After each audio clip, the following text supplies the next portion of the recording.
lanjut ba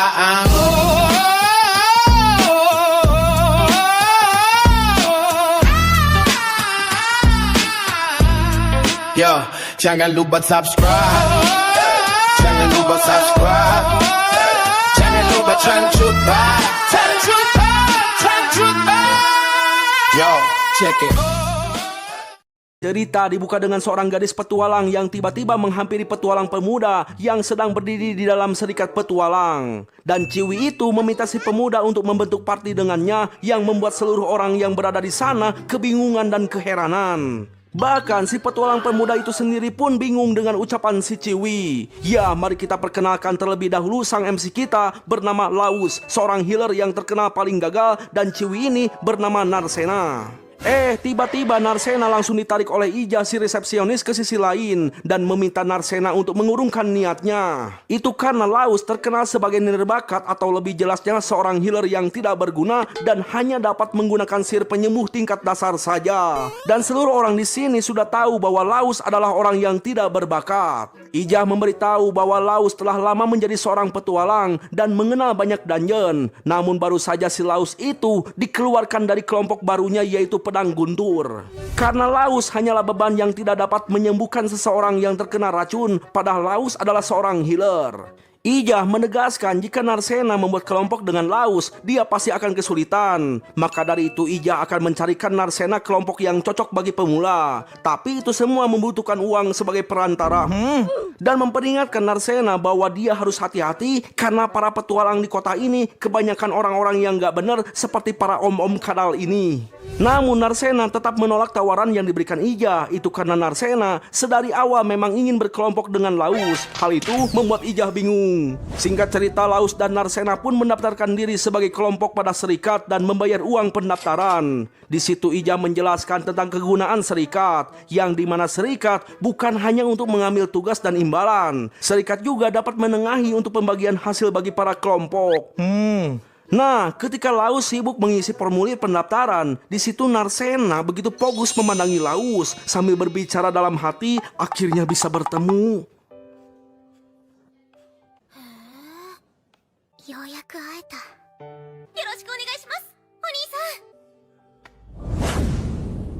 Ya, setelah itu Laus dan Narsena berencana langsung memasuki labirin. Tapi sebelum itu, Laus menjelaskan pada Narsena bahwa labirin di kota Mardat ini belum dijelajahi sampai lantai paling dalam dan bos labirin masih belum diketahui. Hal itu yang menyebabkan banyak para petualang berkumpul di area itu, sehingga membuat Mardat berkembang menjadi kota labirin terbesar di area itu. Di tengah perjalanan menuju labirin, Narsena sempat menanyakan mengapa mereka langsung ke dalam labirin, yang padahal Teteh Ija sudah menyarankan untuk pergi ke area padang rumput barat sebagai pemula. Lantas Laus menjelaskan bahwa di sekeliling Mardat memiliki energi sihir yang keluar dari dalam labirin, dan hal itu memancing monster untuk keluar di beberapa tempat. Seperti di area padang rumput di sebelah barat sering muncul monster yang lemah. Lalu di area utara, timur, dan selatan sering muncul monster yang cukup kuat. Sebenarnya area utara memang sangat cocok untuk para petualang pemula. Namun karena areanya itu terlalu luas dan sangat susah untuk menemukan monster, maka Laus memutuskan untuk memasuki labirin saja. Tapi dia tidak akan memaksakan diri jika bertemu dengan monster yang kuat. Jika itu terjadi, maka Laus akan auto mundur. Singkat cerita, Laus dan Narsena telah tiba di depan mulut labirin. Lalu ketika Laus hendak memasuki labirin, Narsena mengajukan diri untuk berada di barisan depan. Itu karena Narsena adalah seorang petarung yang memiliki tugas untuk melindungi Laus sebagai healer.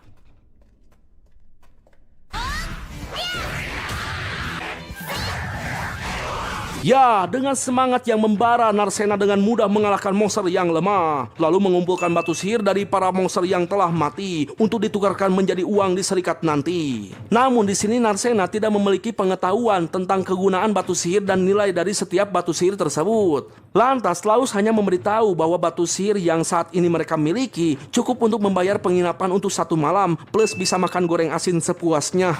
Setelah itu mereka kembali menjelajahi labirin. Beruntungnya Laus gercep menghentikan Narsena. Itu karena hampir saja dia digebrus ke dalam jebakan maut.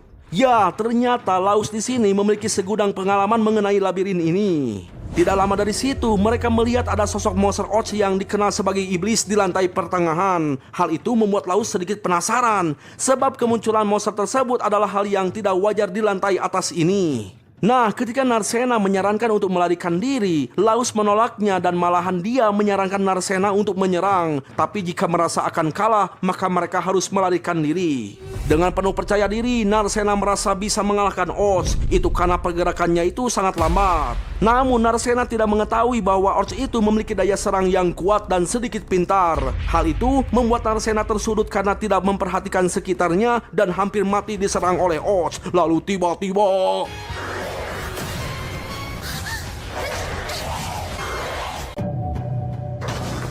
Ya, beruntungnya Narcena diselamatkan oleh Laus yang berhasil membunuh monster Oats itu dengan mudah.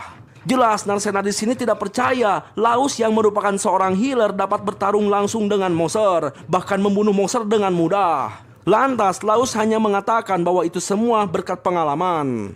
Setelah itu Laus memberikan sihir penyembuhnya untuk menyembuhkan luka neneng Narcena. ナルセーナその腕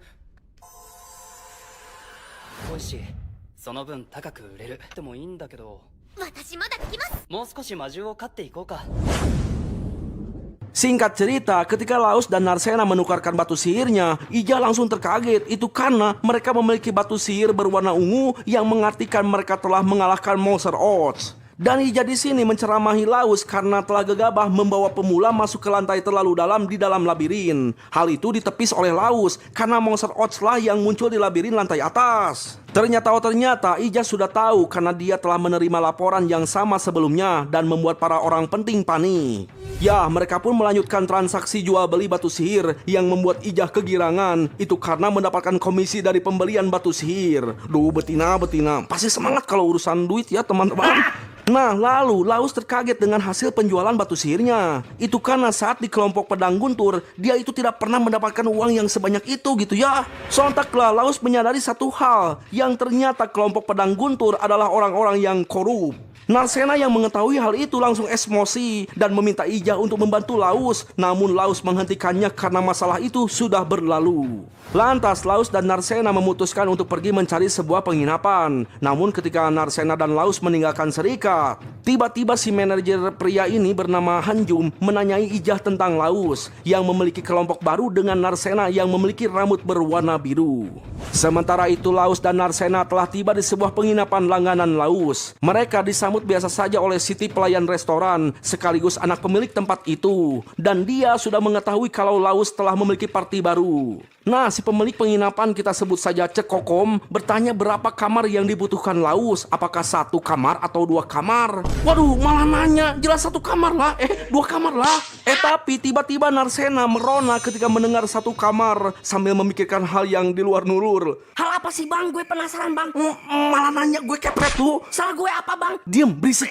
Ya, di sini jelas Laus meminta 2 kamar. Namun anehnya hal itu membuat Narcena sedikit kecewa karena telah berekspektasi lebih. Waduh. 別々に決まってるだろじゃあおやすみ Setelah berada di kamar, Narcena memikirkan Laus yang telah menyembuhkan lukanya. Hal itu mengingatkan Narcena pada saat diselamatkan oleh Laus tempo silam. Yang dimana waktu itu keadaan delman bangsawan telah hancur akibat serangan goblin. Para penumpang telah tewas dan hanya menyisakan seorang gadis kecil yaitu Narcena. Lalu ketika Narcena akan diserang oleh para goblin, tiba-tiba datang seorang petualang muda menyelamatkan Narcena yaitu Laus si ganteng kalam dari Cimeong.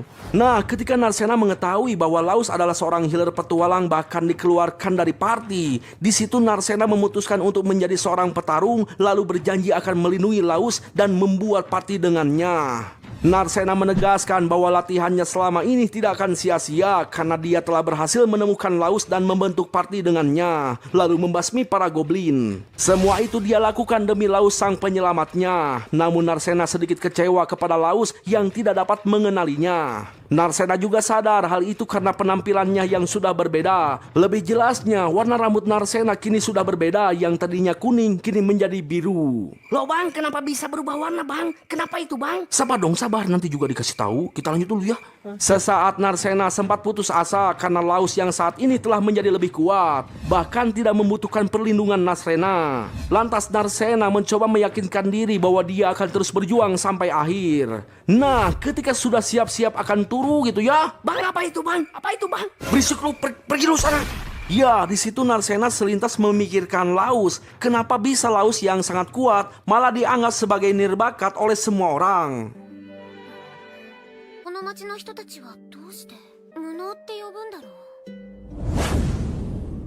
Ya, lanjut. Nah, di sini kita diperlihatkan Laus yang bermimpi tentang saat dia berada di kelompok pedang guntur yang telah membuangnya. Kelompok pedang guntur sedang menjalankan misi untuk membunuh ular Hydra berkepala banyak. Lalu di situ sang kapten yang bernama Agus dan Armira si penyihir sedang berusaha untuk mengulur waktu agar Laus dapat segera mengobati Saberia yang terkena racun. Namun Laus yang beban tidak dapat menghilangkan racun dan yang bisa ia lakukan hanyalah menggunakan skill heal untuk memulihkan stamina. Laus pun mendapatkan cacian dari si Agus dan Saberia karena Laus tidak berguna. Maka dari itu, misinya jadi gagal karena mereka kekurangan kekuatan dan memilih untuk mundur. この役立たずどもが撤退だ撤退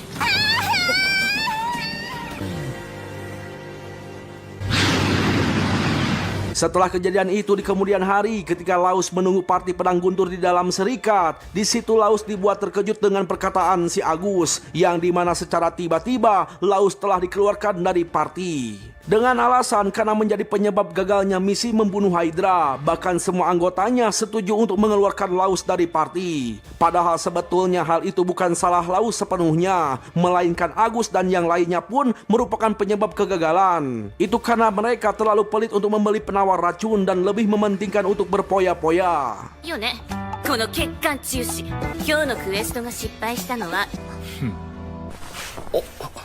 Ya, mimpi itu selalu menghantui Laus setiap hari dan hal itu pun membuat Laus mengingat kejadian 6 tahun yang lalu. Yang dimana 6 tahun yang lalu Laus telah menjadi seorang petualang dan mendapat julukan sebagai Laus si pecundang.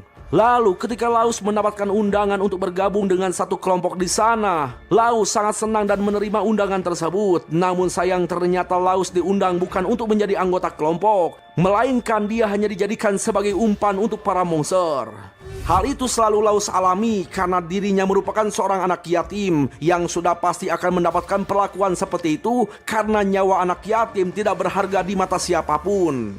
Ya, meski Laus sangat membenci penderitaan, rasa takut dan kematian, namun hal yang lebih menyedihkan bagi Laus yaitu para petualang yang tidak menganggapnya sebagai petualang. Meski dalam keadaan kecewa dan tidak dapat bertarung ketika melihat seorang bocil diambang kematian karena serangan monster goblin, Laus tanpa pikir panjang langsung menolongnya. Karena menurut Laus, meski nyawanya tidak berarti, setidaknya dia bisa mati sebagai sesuatu yang bisa dibanggakan. Namun takdir berkata lain, yang dimana Laus dan si bocil berhasil selamat berkat bantuan dari kerajaan yang datang tepat waktu. Usut punya usut, bocil ini adalah Narsena yang berjanji akan menjadi petualang dan melindungi Laus. Hal itu terjadi karena Narsena bisa melihat dan mengetahui cerita hidup Laus yang menyedihkan yang telah dibuang bahkan dijadikan sebagai umpan untuk para monster. Secara mental, Laus pasti merasa frustasi, namun berkat ucapan Narsena saat bocil, membuat Laus ingin melanjutkan hidup. Semenjak itu, Laus terus berusaha dan berjuang untuk hidup dan agar tidak menjadi beban bagi orang lain. Laus berlatih berbagai ilmu dari seorang guru. Bahkan Laus rela mendedikasikan hidupnya untuk belajar berbagai hal tentang labirin. Hingga suatu hari Laus direkrut oleh parti yang cukup ternama, yaitu parti pedang guntur. Namun ujung-ujungnya Laus dibuang oleh mereka. 師匠を見つけ冒険者としての技をようやく独り立ちし Kembali pada masa sekarang, terlihat Laus melamun memikirkan bocil yang berjanji akan membentuk parti dengannya. Laus beranggapan bahwa dia tidak mungkin bisa bertemu dengan bocil itu. Yang padahal Laus belum sadar bahwa Narsena adalah bocil berambut kuning 6 tahun yang lalu yang dia selamatkan. Tiba-tiba Narsena memanggilnya untuk segera pergi sarapan sebelum mereka memasuki dungeon. Singkat cerita, mereka telah tiba di mulut dungeon dan berencana akan masuk ke lantai lebih dalam dengan melewati sebuah portal pemindah ruang yang dibuat oleh penyihir zaman dulu, yang dimana portal itu berfungsi sebagai pintu masuk dan keluar yang hanya bisa dilewati oleh manusia saja. Namun Narsena menyayangkan fungsi portal yang kurang efisien, karena jika lebih efisien maka portal itu akan memudahkan mereka untuk berpindah tujuan yang lebih jauh. Ya, intinya portal teleportasi tersebut adalah teknologi yang telah lama hilang, bahkan itu tidak bisa dibuat kembali pada zaman sekarang. Nah, karena mereka tiba di dalam dungeon yang lebih dalam, Laus mengingatkan Narsena untuk hati-hati karena monster di sini jauh lebih kuat. Ya, monster yang mereka hadapi saat ini sedikit menyusahkan. Apalagi monster yang disebut Lich tidak memiliki tubuh. Lebih jelasnya sosok monster roh yang tidak akan mempan terhadap serangan fisik. Lantas, Laus memutuskan untuk mundur. Namun Narcena mengejutkan Laus dengan menyatakan bahwa dirinya dapat mengalahkan monster tersebut. Alhasil, Laus akan tetap maju sebagai umpan. Sementara Narcena bersiap-siap untuk menyerang. Ya, ternyata Narcena memiliki sebuah kekuatan prana yang dikimpilkan di kepalan tangan. Laus juga sudah tahu bahwa manusia dapat mengendalikan prana atau kekuatan roh di dalam tubuh jika giat berlatih. Dan hingga akhirnya... よし、ついてこい。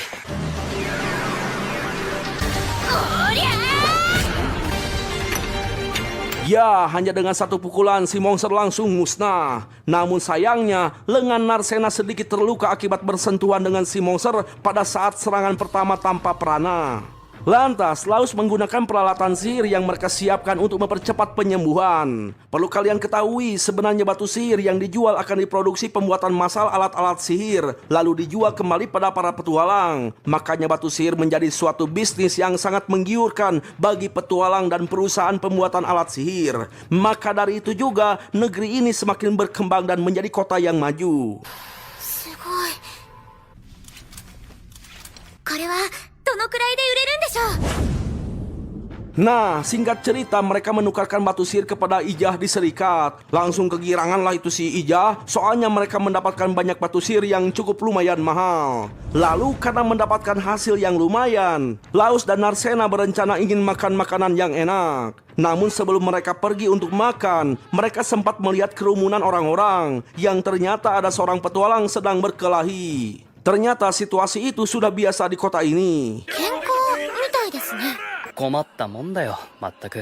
晩ご飯は豪華に行こう。 Nah, ketika mereka makan, di situ Laus memesan arak untuk dirinya sendiri. Tapi tiba-tiba Narcena juga pengen mesen arak gitu ya. Jelas gak boleh lah, Narcena kan masih bocil, baru juga 3 lembar. 子供にお酒は出せません。 Lalu di situ Narcena bertanya perihal menara yang mengelilingi kota ini tidak memiliki jendela, bahkan tidak memiliki pintu. Ternyata semua orang juga tidak mengetahui apapun tentang menara itu. Bahkan orang yang membangunnya pun bingung karena hal itu sangat dirahasiakan. Menurut Laus, akan lebih bagus jika membuat pagar atau dinding kota untuk melindungi kota ini dari penyusup atau sergapan para monster. Namun menurut Narcena, hal itu tidak perlu dikhawatirkan karena kota ini dipenuhi para petualang yang hebat. Jika ada penyusup atau bandit yang datang, pasti akan auto dihajar. Singkat cerita, Laus dan Narcena kembali ke kamar mereka masing-masing. Namun sebelum mereka memasuki kamar, di situ Narcena sempat menghentikan Laus ingin mengucapkan sesuatu namun tidak jadi. Nah, setelah di dalam kamar, usut punya usut, ternyata Narcena sebenarnya ingin mengatakan ingin tidur sekamar. Waduh, bahaya dong, gak boleh lah. Gak apa-apa bang, itu wajar bang. Wajar pala lu, sat. Bacot mulu lama-lama gue tiras lu. Ya, sementara itu Laus di kamarnya sedang merasakan betapa menyenangkannya memiliki sebuah party. Namun sejenak terlintas ingatan tentang ucapan dan janji si bocil berambut kuning yang telah merubah kehidupannya. やっぱりいいよな、パーティーって。ありがとう、ナルセーナ。 Di sisi lain di pagi hari kita diperlihatkan si Agus yang memperkenalkan anggota baru bernama Lyra, seorang healer pengganti Laus. Agus sangat yakin bahwa partinya saat ini bisa mengalahkan monster Hydra. その名はライラ。よろしくお願いします。いなくヒュドラを倒せる。 Di sisi lain lagi di sebuah ruangan khusus kita diperlihatkan Hanjum yang sedang melaporkan perihal kemunculan sang putri tidur. Yang dimana sang putri tidur berpura-pura menjadi petualang dan dia membangun party dengan Laus si nirbakat. Si kakek ini yang masih misteri memerintahkan Hanjum untuk segera mengusir Laus dari kota ini dengan cara apapun, bahkan diperbolehkan untuk menghalalkan segala cara. 無能はまだこの町にいるのか。何としても追い出すのだ。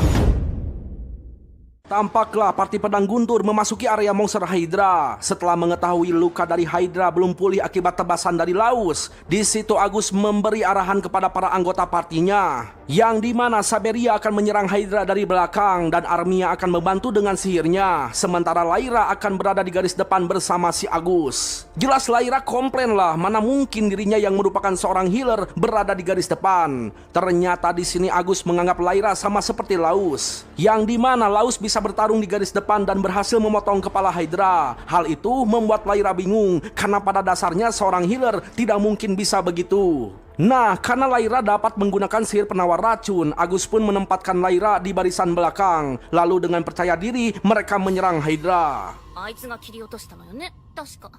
お前は後ろでいい。息のね止めてやる。 Sementara itu, Laus dan Narcena sedang menukarkan hasil jarahan mereka kepada Teteh Ija. Melihat batu sihir yang lumayan banyak, Teteh Ija menyarankan mereka untuk menambah anggota party agar lebih mudah menghadapi monster berbahaya, bahkan bisa memudahkan mereka untuk menambah pundi-pundi uang. Dan hal itu pun akan menguntungkan bagi Teteh Ija. Itu karena Teteh Ija pasti akan mendapatkan banyak bonus jika Narcena dan Laus menukarkan batu sihir lebih banyak lagi. Teteh Ija pun memberitahu bahwa Laus dan Narcena bisa menyewa rumah untuk dijadikan markas. Itu karena kalau di penginapan memiliki banyak aturan dan tidak dapat menyimpan banyak barang dan biayanya pun sangatlah mahal. Dengan kata lain, jika menyewa rumah, mereka dapat meminimalisir biaya, bahkan bisa menjadikan markas sebagai tempat mesra-mesraan. Waduh, maksudnya apa, woi? Gimana sih bang? Kami butuh penjelasan bang. Berisik rusak. Nah, ketika membicarakan soal rumah, selintas Laus jadi teringat masa-masa saat masih bergabung dengan Parti Guntur, yang dimana Laus hanya tidur di dalam gedung. Waduh, kasihan banget itu si Laus ya. Untungnya sekarang Laus sudah keluar, jadi ada hikmahnya gitu bro. Sementara itu di sisi lain terlihat kelompok pedang guntur babak belur karena selalu gagal untuk membunuh Hydra. Menurut Lyra, kegagalan mereka itu karena Agus yang berlaga sok kuat padahal lemah, berlaga sok keras padahal cuman kertas. Ya, kegagalan mereka kali ini mengingatkan Agus dan Saberia kepada Laus yang telah dikeluarkan. Mereka kini baru sadar ternyata selama ini Laus telah berkontribusi di party ini. Lantas Agus berniat mengundang Laus kembali ke kelompok pedang guntur. ぶつくさ言ってもやることやってたし。なら話は簡単だ。襲われて断る奴はいねえって。 Esok hari pagi pun tiba, tanpa basa-basi Agus menghampiri Laus dan langsung mengajak Laus untuk kembali ke dalam party. Dengan kepercayaan diri yang tinggi dan mengiming-imingi bayaran yang adil, Agus meminta Laus untuk kembali ke dalam kelompok pedang guntur. Sontak saja Narcena yang melihat dan mendengar ajakan si Agus kehead langsung menghampiri mereka. Dengan lantang Narcena memberitahu bahwa Laus adalah rekan yang sangat berharga bagi Narcena. Lantas Laus meminta Narcena untuk tenang, lalu menegaskan meski telah dibohongi dan dipermainkan oleh mereka, Laus di sini tidak menyimpan dendam apapun kepada kelompok pedang guntur. Dengan rendah hati Laus menolak tawaran Agus, itu karena kini Laus sudah memiliki kelompoknya sendiri. Mendengar itu Agus tidak percaya sehingga langsung emosi dan gobloknya gitu ya, si Agus malah menuduh Narcena memiliki niat buruk kepada Laus. Melihat Narcena dihina seperti itu membuat Laus emosi. Lantas Laus memperingatkan Agus untuk tidak menyakiti Narcena. Jika begitu, ku aing piteskeun sia teh. 目を覚ませラウスト。だなんて。ナルセーナを傷つけるようなことをすれば魔の剣を僕は許さない。 Nah, karena berambisi ingin segera membunuh Hydra, Agus meminta Teteh Ija untuk mencarikan personil seorang pendekar yang kuat gagah berani memiliki otot besi tulang baja bagaikan Gatot Kaca. Lalu tiba-tiba ada seseorang kesatria datang menawarkan diri bernama Sig, kita sebut saja Acuy. Ya, melihat penampilan Acuy yang perkasa gitu ya, sontak Agus langsung mengetesnya. Ya, kekalahan si Agus itu membuatnya malu bahkan mendapatkan hinaan dari semua orang. Ternyata si Agus itu cuman gede bacot doang. Lantas, karena Acuy sangat perkasa, dia resmi menjadi anggota pedang guntur. 稲妻の剣の評判はガタ落ちだぞ。剣が信用できりゃそれでいい。 Singkat cerita, di pagi hari Narcena melihat Siti, si pelayan bocil yang mengetuk pintu kamar Laus. Sontak Narcena langsung piktor pikiran kotor alias mikir yang aneh-aneh. Namun nyatanya Siti hanya ingin memberitahu bahwa mereka berdua telah kedatangan tamu. Ternyata tamu yang dimaksud adalah Armia dan Lyra. Tanpa basa-basi Laus langsung bertanya apa tujuan kedatangan mereka. Dan tujuan kedatangan Armia yaitu meminta Laus untuk menolong kelompok pedang guntur, yang dimana si Agus telah mendapatkan anggota baru dan terlalu bersemangat, dan dia berencana akan menyerang kembali monster Hydra. Masalahnya si Agus itu terlalu pelit, tidak mau membeli persiapan misalnya obat penawar racun, dan dia terlalu berambisi. Menurut Lyra, si Agus itu tidak akan pernah mengerti sebelum ada yang mati. Lebih jelasnya si Agus tak akan pernah sadar sebelum mendapatkan hidayah. Nah, karena menyadari bahwa Laus adalah seseorang yang kuat dan telah berhasil memotong kepala Hydra, bahkan menyelamatkan nyawa para anggota kelompok pedang guntur, di sini Armia memohon kepada Laus agar kembali ke dalam kelompok. Lantas Narcena penasaran mengapa Armia begitu peduli kepada Agus. Padahal si Agus sangatlah bermasalah. Armia mengungkapkan bahwa Agus adalah rekan. 確かにあの人にはでも汚い肌って磨きません仲間なんです Jelas di situ Narcena sangat emosi dengan jawaban Armia. Itu karena kelompok pedang guntur memperlakukan Laus dengan buruk yang padahal Laus juga adalah rekan. Sambil menangis Armia menjelaskan bahwa dia itu takut dibuang dari party. Makanya Armia terpaksa melakukan dan mengikuti perintah si Agus. Ya, di sini Armia sangat bersalah dan meminta maaf pada Laus. Dan dia sadar si Agus itu telah berbuat salah. Meski begitu, Armia tetap berharap tidak mau lagi kehilangan anggota party. Lantas Lyra memberitahu pada Laus bahwa sebenarnya sudah sejak lama Armira ingin meminta maaf. Bahkan ketika Armira sakit, dia sering mengigau meminta maaf pada Laus.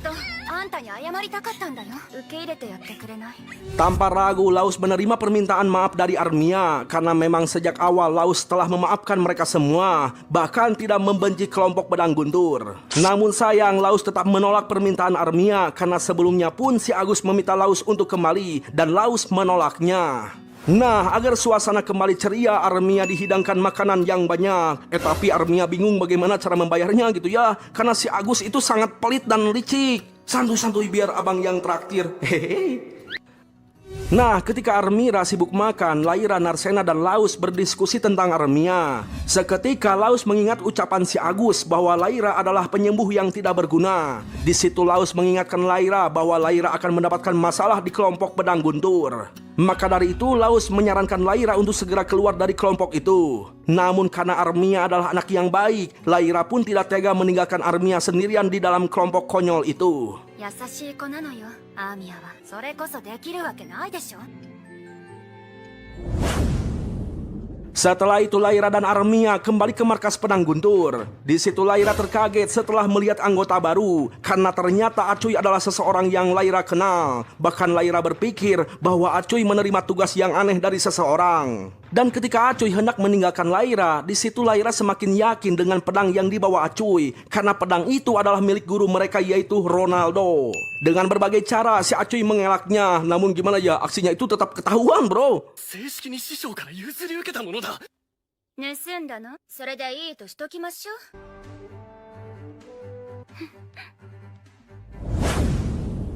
Sementara itu Narcena dan Laus sedang dalam perjalanan. Dan ketika melihat area keberadaan Hydra, Laus langsung terdiam sejenak.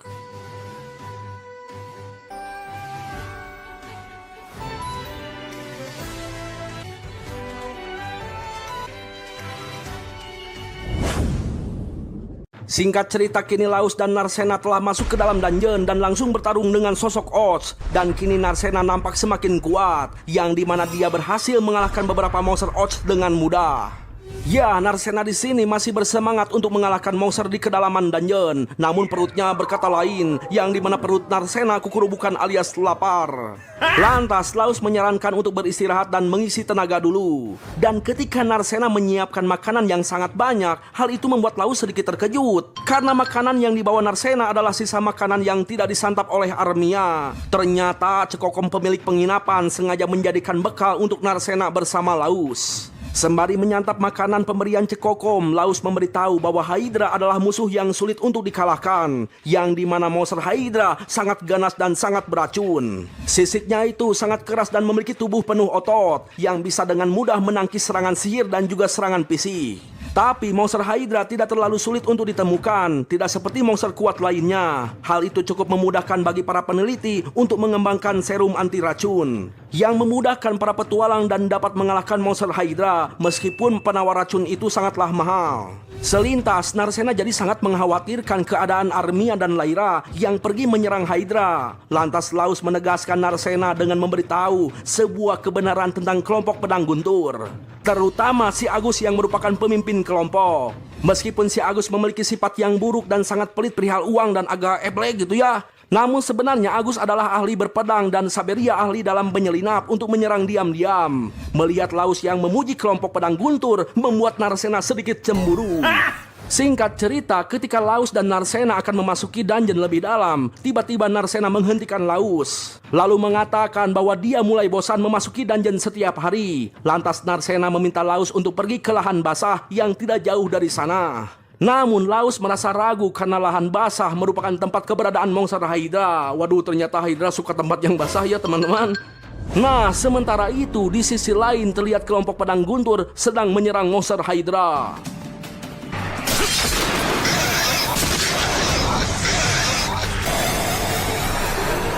Ya, di situ si Agus sedikit kesal melihat si Acuy yang ragu-ragu menyerang kepala monster Hydra. Acuy menegaskan bahwa dia hanya ingin memberi kesempatan pada Agus. Itu karena jika Agus berhasil membunuh monster Hydra, maka Agus akan terdengar hebat dengan sebutan Agus si pembunuh Hydra, bukan Kadal. Hal itu membuat Agus bersemangat sehingga melakukan tindakan yang ceroboh dan membuatnya terserang oleh monster Hydra. Melihat tindakan Agus yang kayak begitu, Lyra jadi kebingungan. Ternyata Agus memanglah orang yang sedikit agak-agak begitu. Dan ternyata hal itu membuat Saberia sedikit memiliki rasa kepada Agus. Rasa apa bang? Rasa stroberi. Nah, setelah merasa pengobatan yang diberikan Lyra sudah cukup, Saberia kembali membantu menyerang Hydra. Acuy yang diam-diam baik membuat Lyra penasaran rencana apa yang akan Acuy jalankan. Sementara itu si monster Hydra mulai kelelahan akibat serangan dari anggota pedang guntur. Namun tak lama kemudian si monster Hydra melemparkan batu hingga membuat Armia pingsan.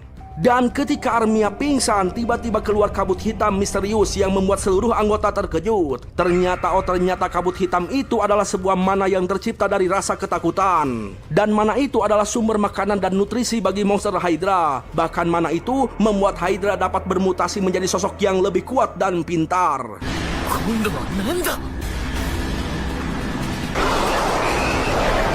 Ya, melihat Hydra yang bermutasi membuat Acuy panik meminta seluruh anggota untuk mundur. Tapi si Agus malah menyerang dan parahnya pedang si Agus langsung patah. Alhasil si Agus menjadi sasaran yang empuk. Lalu tiba-tiba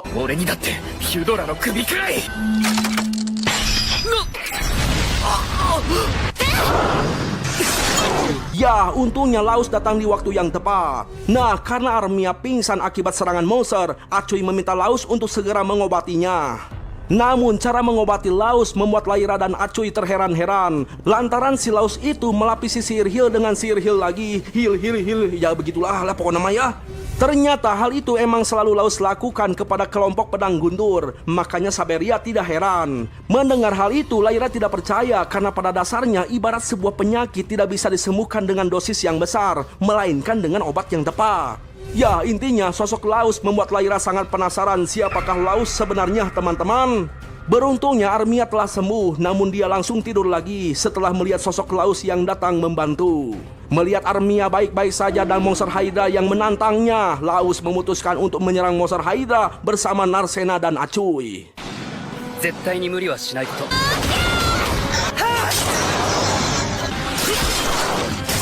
Ya, melihat serangan Acuy yang berhasil membuat salah satu kepala monster terputus, membuat Agus penasaran dengan sosok Acuy yang membawa pedang sihir, karena pedang sihir adalah pedang legendaris. Namun karena kurangnya kekuatan serangan Narcena, membuat dia terserang balik dan menjadi sandera monster Hydra. Ternyata monster Hydra ingin berduel dengan Laus. Hal itu membuat Agus dan kawan-kawan tidak percaya. Nah, perlu kita ingat, ternyata monster yang telah bermutasi akan memiliki kecerdasan yang tinggi melebihi si Agus. Lantas Laus memutuskan untuk bertarung 1 lawan 1 melawan Hydra. Namun dengan singkatnya Laus langsung terkapar tak berdaya.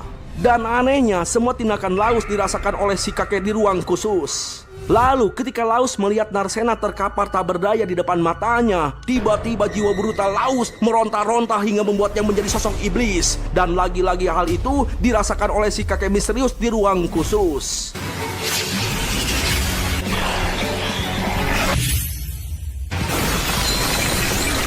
Dan ya, hanya dalam sekejap monster Hydra langsung modar oleh Laus si ganteng kalam dari Cimeong. Setelah itu aura misterius pun seketika langsung menghilang dan Laus kembali tidak sadarkan diri. Setelah beberapa lama Laus pun akhirnya kembali terbangun. Mengetahui Narcena dan Armia baik-baik saja membuat Laus tenang. Sementara itu Lyra masih penasaran siapa Laus sebenarnya dan anehnya Laus tidak mengingat apapun. Nah, melihat Laus yang sangat hebat, sontak si Agus dengan kepercayaan diri yang tinggi, dia berhayal jika Agus dan Laus bergabung akan dengan mudah mengalahkan bos dungeon Mardat. Meski bos dungeon hingga saat ini belum pernah ditemukan. Mendengar hal itu, Laus kembali menegaskan bahwa dia tidak akan bergabung lagi ke dalam kelompok pedang guntur. Nah, karena mereka telah berhasil membunuh monster Hydra dan mendapatkan batu sihir yang sangat besar, Agus berencana akan membagi batu itu untuk 3 orang saja, yaitu Agus, Saberia, dan Laus. Parahnya, si Agus akan membuang Armia karena dia dianggap tidak berguna. Kalau soal itu sih ya nggak masalah ya, soalnya masih banyak party lain gitu. Namun yang bikin gak habis pikir, si Agus ini mengatakan akan menjual Armia. Langsung ditonyok lah itu si Agus. Goblok sih ya. Sabar bang. Iya.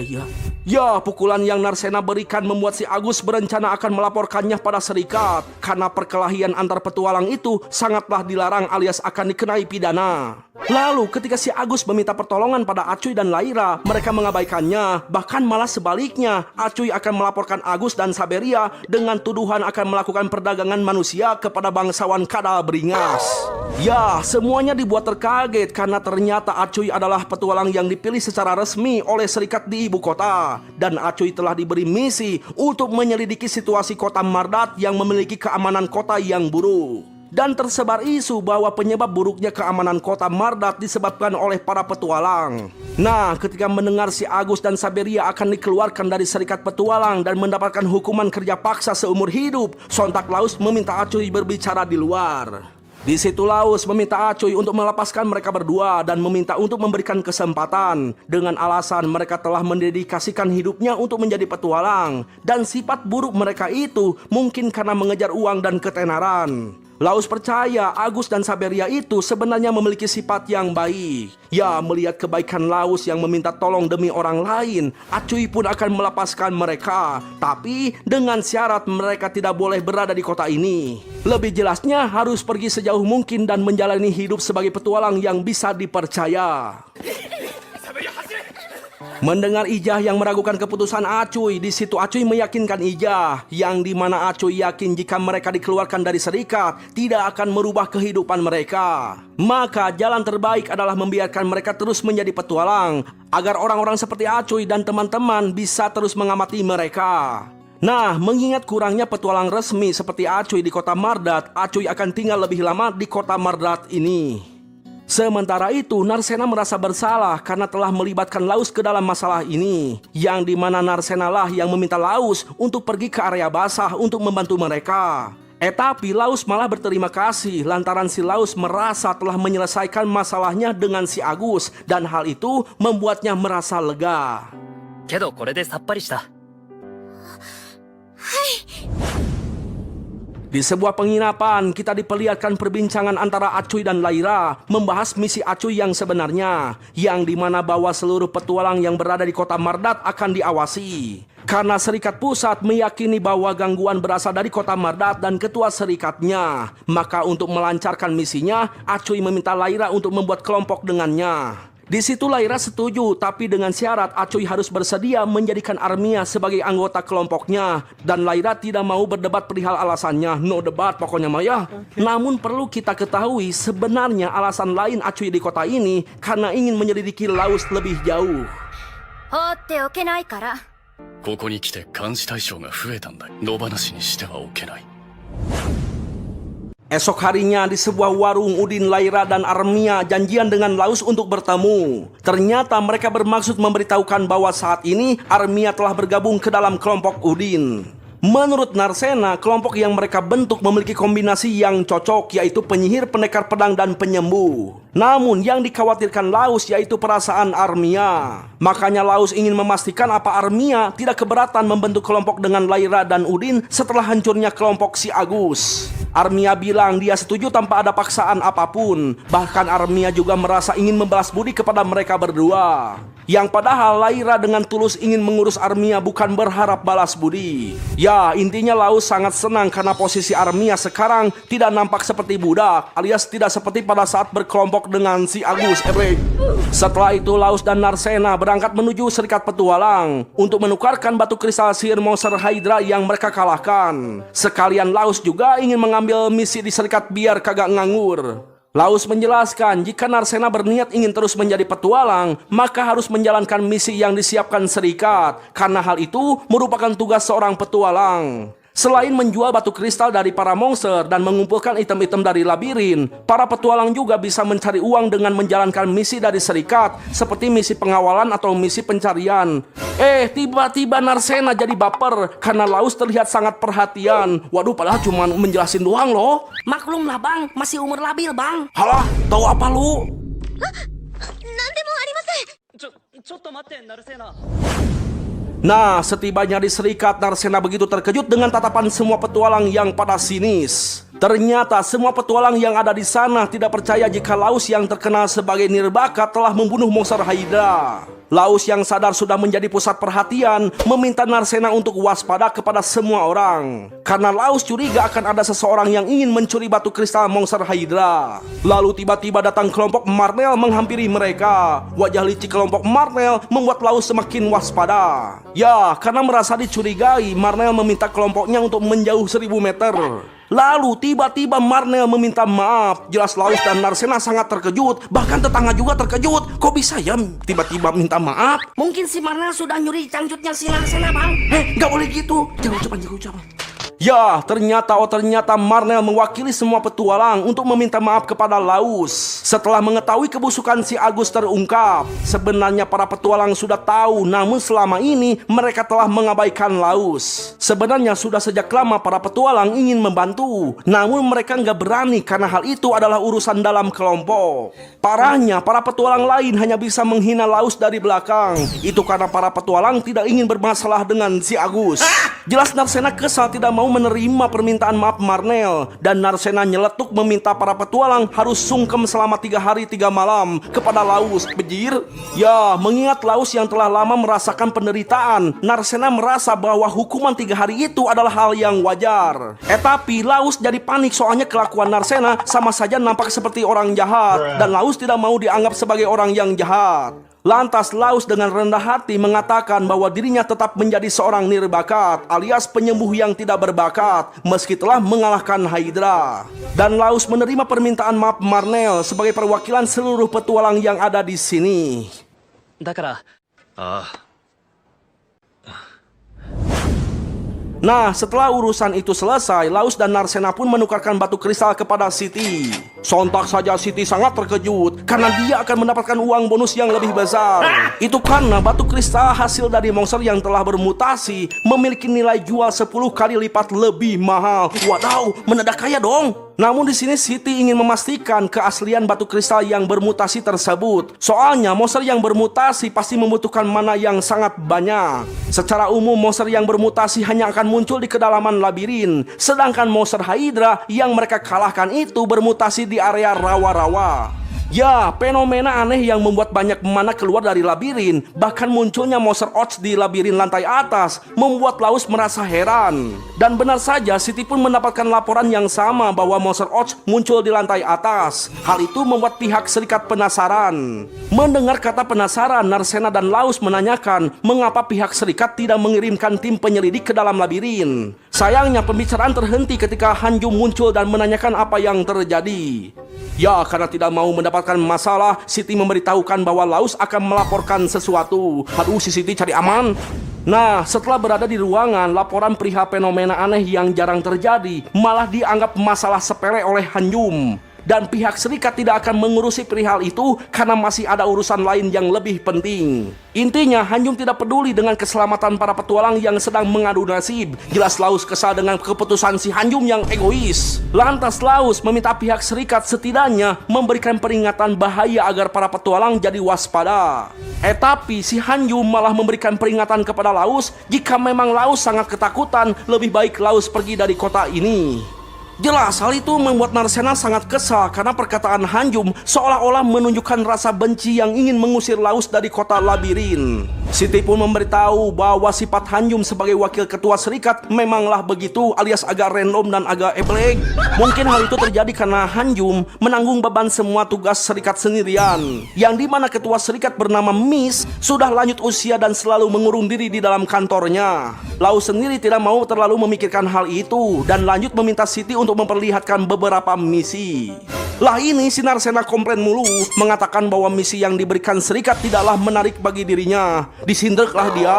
Nah, Siti pun menjelaskan apapun misinya asalkan bayarannya cocok maka itu termasuk pekerjaan petualang, yang penting cuan gitulah pokoknya mah ya. Setelah memilih dan memilah akhirnya ketemu misi pembasmian monster. Namun Siti tidak merekomendasikannya, soalnya di dekat area misi itu ada sosok monster Phoenix yang membuat sarang. Dan jika mereka memilih misi tersebut sama saja dengan mengantarkan nyawa. Itu karena Laus dan Narsena merupakan petualang jarak dekat dan Phoenix berada di udara. Dengan kata lain sangat mustahil bagi mereka berdua untuk mengalahkan Phoenix. Namun Siti tidak melarangnya, hanya saja sebaiknya Laus dan Narsena menambahkan anggota kelompok yang memiliki serangan yang lebih luas dan juga seorang pendekar pedang. Mendengar hal itu, Laus dan Narsena sudah tahu siapa orang yang tepat. 戦士と魔法使い Ya, ternyata orang yang dimaksud yaitu kelompok Udin. Beruntungnya mereka mau bergabung dengan Laus. Secara bisik-bisik Lyra berkata pada Udin, jika ingin mengawasi Laus, maka bekerja sama dengannya adalah jalan yang terbaik. Nah, karena mereka telah setuju bergabung dengan kelompok Laus untuk mengalahkan monster Phoenix, Laus pun langsung membagi tugas kepada mereka semua untuk segera menyiapkan peralatan dan perbekalan. Itu karena mereka akan memulai misinya besok. Nah, ketika Laus dan Narsena akan menuju toko obat untuk membeli ramuan penyembuh, entah kenapa tiba-tiba Narsena merenung karena Laus nampak tahu segalanya.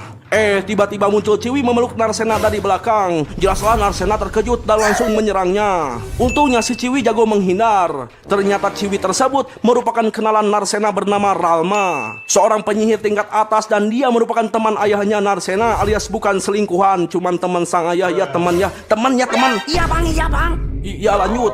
Di sini Ralma mengaku bahwa dia sedang berkunjung ke kota labirin atas permintaan ayah Narsena yang sangat khawatir terhadap putrinya yang kabur dari rumah. Tapi tiba-tiba Laus ikut terkejut ketika melihat Ralma, yang ternyata Ralma merupakan guru sihir Laus. Waduh, dan ya ternyata diam-diam Laus punya guru yang sangat ya teman-teman. Ya, akhirnya mereka makan bareng di sebuah kedai. Di sini Laus masih tidak menyangka ternyata dunia yang luas terasa begitu sempit. Lalu tiba-tiba Ralma meminta Laus untuk meninggalkan mereka sebab Ralma akan membahas masalah keluarganya Narsena. Namun Laus menolaknya dan akan tetap ikut nimbrung karena Narsena merupakan anggota kelompoknya. Lantas Ralma menyerang Laus dengan sihir bola sihir kecil. Untungnya nggak kena sih, tapi itu tetangga kita. Kasihan bro, dagingnya jadi gosong anjir. Ya, melihat Laus telah menjadi pria pemberani, Ralma pun memperbolehkan Laus untuk ikut nimbrung.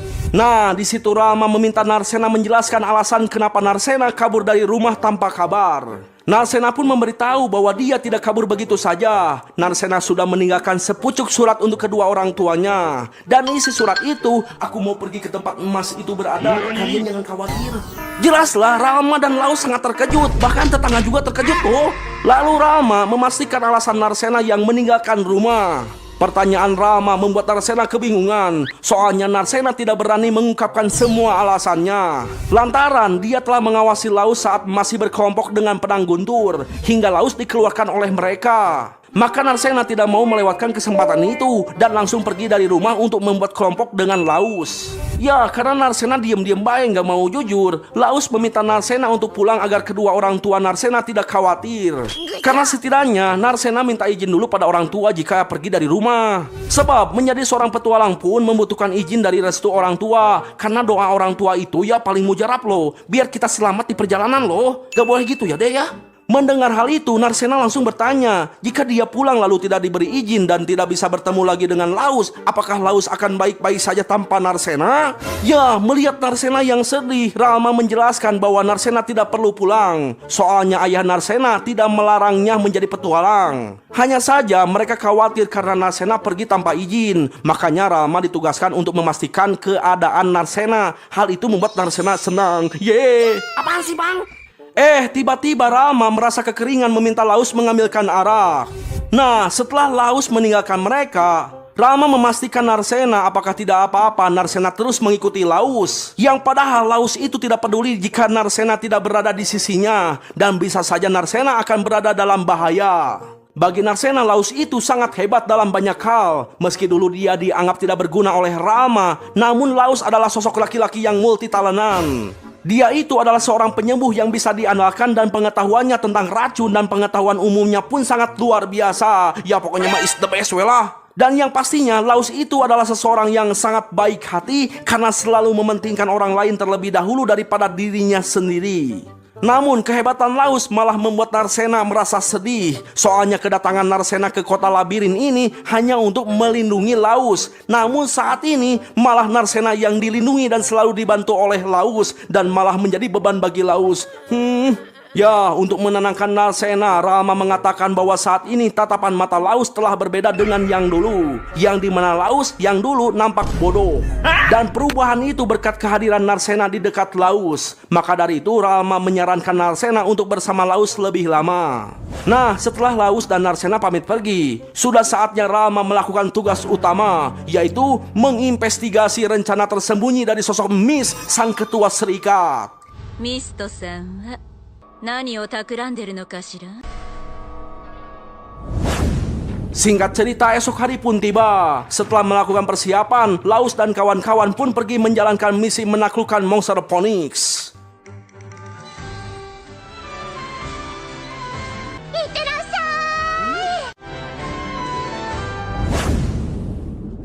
Singkat cerita, mereka telah memasuki labirin area monster Phoenix. Terlihat Narcena sudah bersiap-siap ingin langsung menyerang, karena dia kira akan langsung berhadapan dengan monster Phoenix dan beranggapan bahwa monster Phoenix memiliki ukuran sebesar Golejra. Laus pun menjelaskan bahwa monster Phoenix itu memiliki ukuran yang cukup besar, makanya tidak mungkin berada di area yang kecil ini. Nah, karena Phoenix tidak menyukai tempat sempit, sudah dipastikan keberadaannya berada di area dengan langit-langit yang tinggi. Lalu ketika mereka tiba di area yang dimaksud, Armia terkejut melihat ruangan yang luas dan memiliki langit-langit yang sangat tinggi, alias berbeda dengan ruang labirin biasa. Lyra sangat yakin bahwa mereka berada di tempat yang tepat, sebab menurut informasi yang Lyra dapat dari beberapa sumber, area itu terdapat jalur yang baru ditemukan dan belum tereksplor. Dengan kata lain, di sana pasti akan ada banyak harta karun yang belum ditemukan oleh para petualang lain. Mendengar banyak harta karun, sontak naluri para Ciwi langsung bergejolak. Biasalah Ciwi soal cuan pasti semangatnya beda. Halah bang, cowok juga sama bang. Lu sebenarnya pihak mana sih? Ya lanjut. Namun perlu diingat juga area baru pasti dijaga oleh sosok monster yang kuat. Makanya serikat memasang hadiah yang cukup besar untuk misi ini. Lalu mereka yang telah semakin dekat dengan sarang monster Phoenix, Laus menemukan tanah dari puing-puing bekas terbakar. Lantas Laus melemparkan sebuah batu ke dalam labirin yang lebih dalam. Sebab dengan cara itu mereka akan memancing monster Phoenix keluar. Karena monster Phoenix adalah monster teritorial. Dengan kata lain, sedikit pergerakan saja dapat memancing monster Phoenix keluar. Dan benar saja tiba-tiba muncul sebuah portal dan keluarlah monster Phoenix.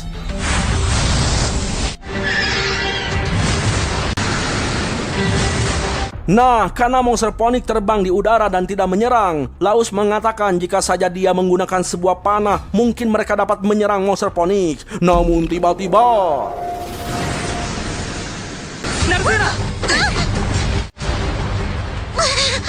Ya, Narcena yang hampir saja terkena serangan dadakan dari monster Phoenix berhasil diselamatkan oleh Laus. Laus mengingatkan Narcena untuk waspada dengan serangan Phoenix karena bola api Phoenix adalah serangan yang ada apinya. Maksudnya sangat berbahaya. Gimana sih bang? Yang bener lah bang. Ini situasinya lagi tegang bang, jangan bercanda bang. Ini sudah serius. Maklumlah gue manusia bukan dewa boy.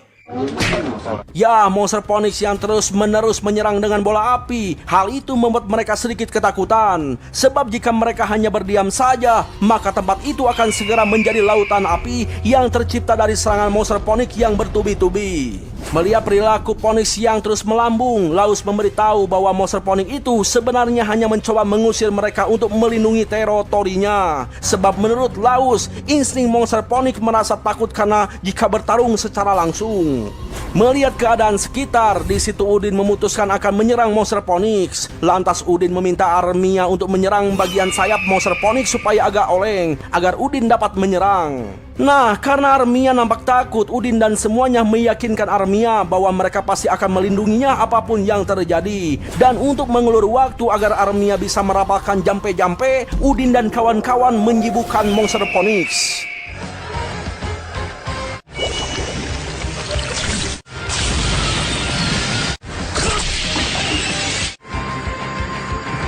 Ya, meski berhasil menyerang, namun sayang serangan yang dilancarkan Udin itu tidak membunuh monster Phoenix. Scene berpindah kepada Ralma yang datang mengunjungi Serikat. Siti yang sedang ngahulang langsung menghampiri dan menyambut Ralma. Hal itu membuat Ralma terkejut sebab sangat jarang sekali ada pegawai Serikat yang ramah kepada petualang. Namun Ralma tidak mengetahui jika keramahan Siti itu memiliki tujuan lain. Dan benar saja ternyata keramahan Siti itu hanya pura-pura. Itu karena melihat aksesoris yang digunakan Ralma adalah sebuah item sihir yang mahal. Makanya Siti berniat menggoda Ralma agar menjual barang padanya gitu ya. 大歓迎ってわけないでしょ。高価な魔法関連アイテム。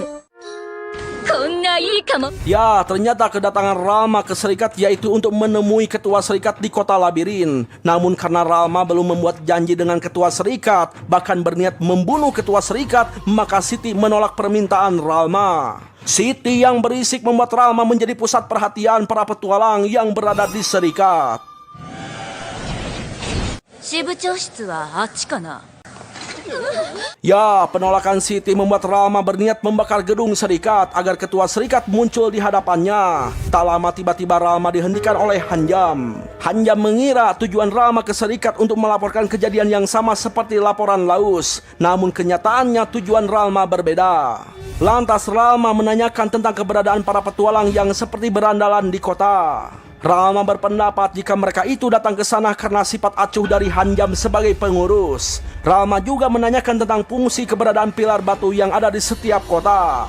Hanjum hanya menyatakan bahwa dia itu tidak tahu apapun tentang pilar batu tersebut. Nah, karena memiliki naluri yang tinggi, Ralma berpikir jika sebenarnya Hanjum mengetahui tentang itu dan berpura-pura bodoh. Lantas Hanjum mengusir Ralma untuk pergi meninggalkan kota. Sontak Ralma sedikit memberitahu Hanjum jika suatu saat akan terjadi masalah yang besar dan memakan banyak korban, dan itu adalah amukan labirin.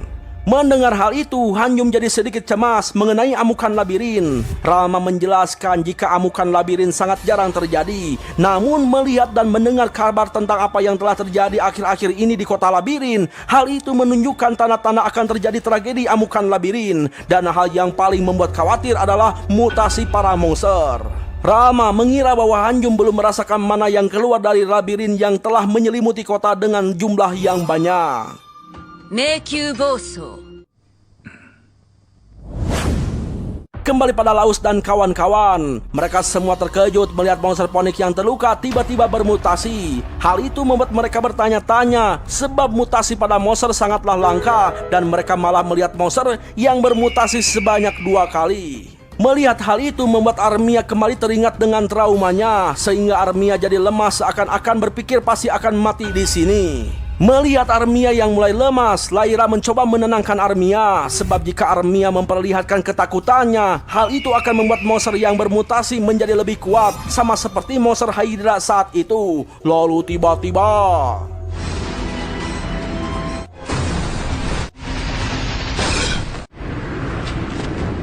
ya, benar saja rasa takut yang ditimbulkan Armia membuatnya dijadikan target oleh monster Phoenix. Dan saking takutnya, Armia tidak dapat menggerakkan kedua kakinya. Untungnya berkat Udin, Armia dan Lyra berhasil diselamatkan. Di situ Udin kembali meyakinkan Armia bahwa dia pasti akan melindungi Armia apapun yang terjadi.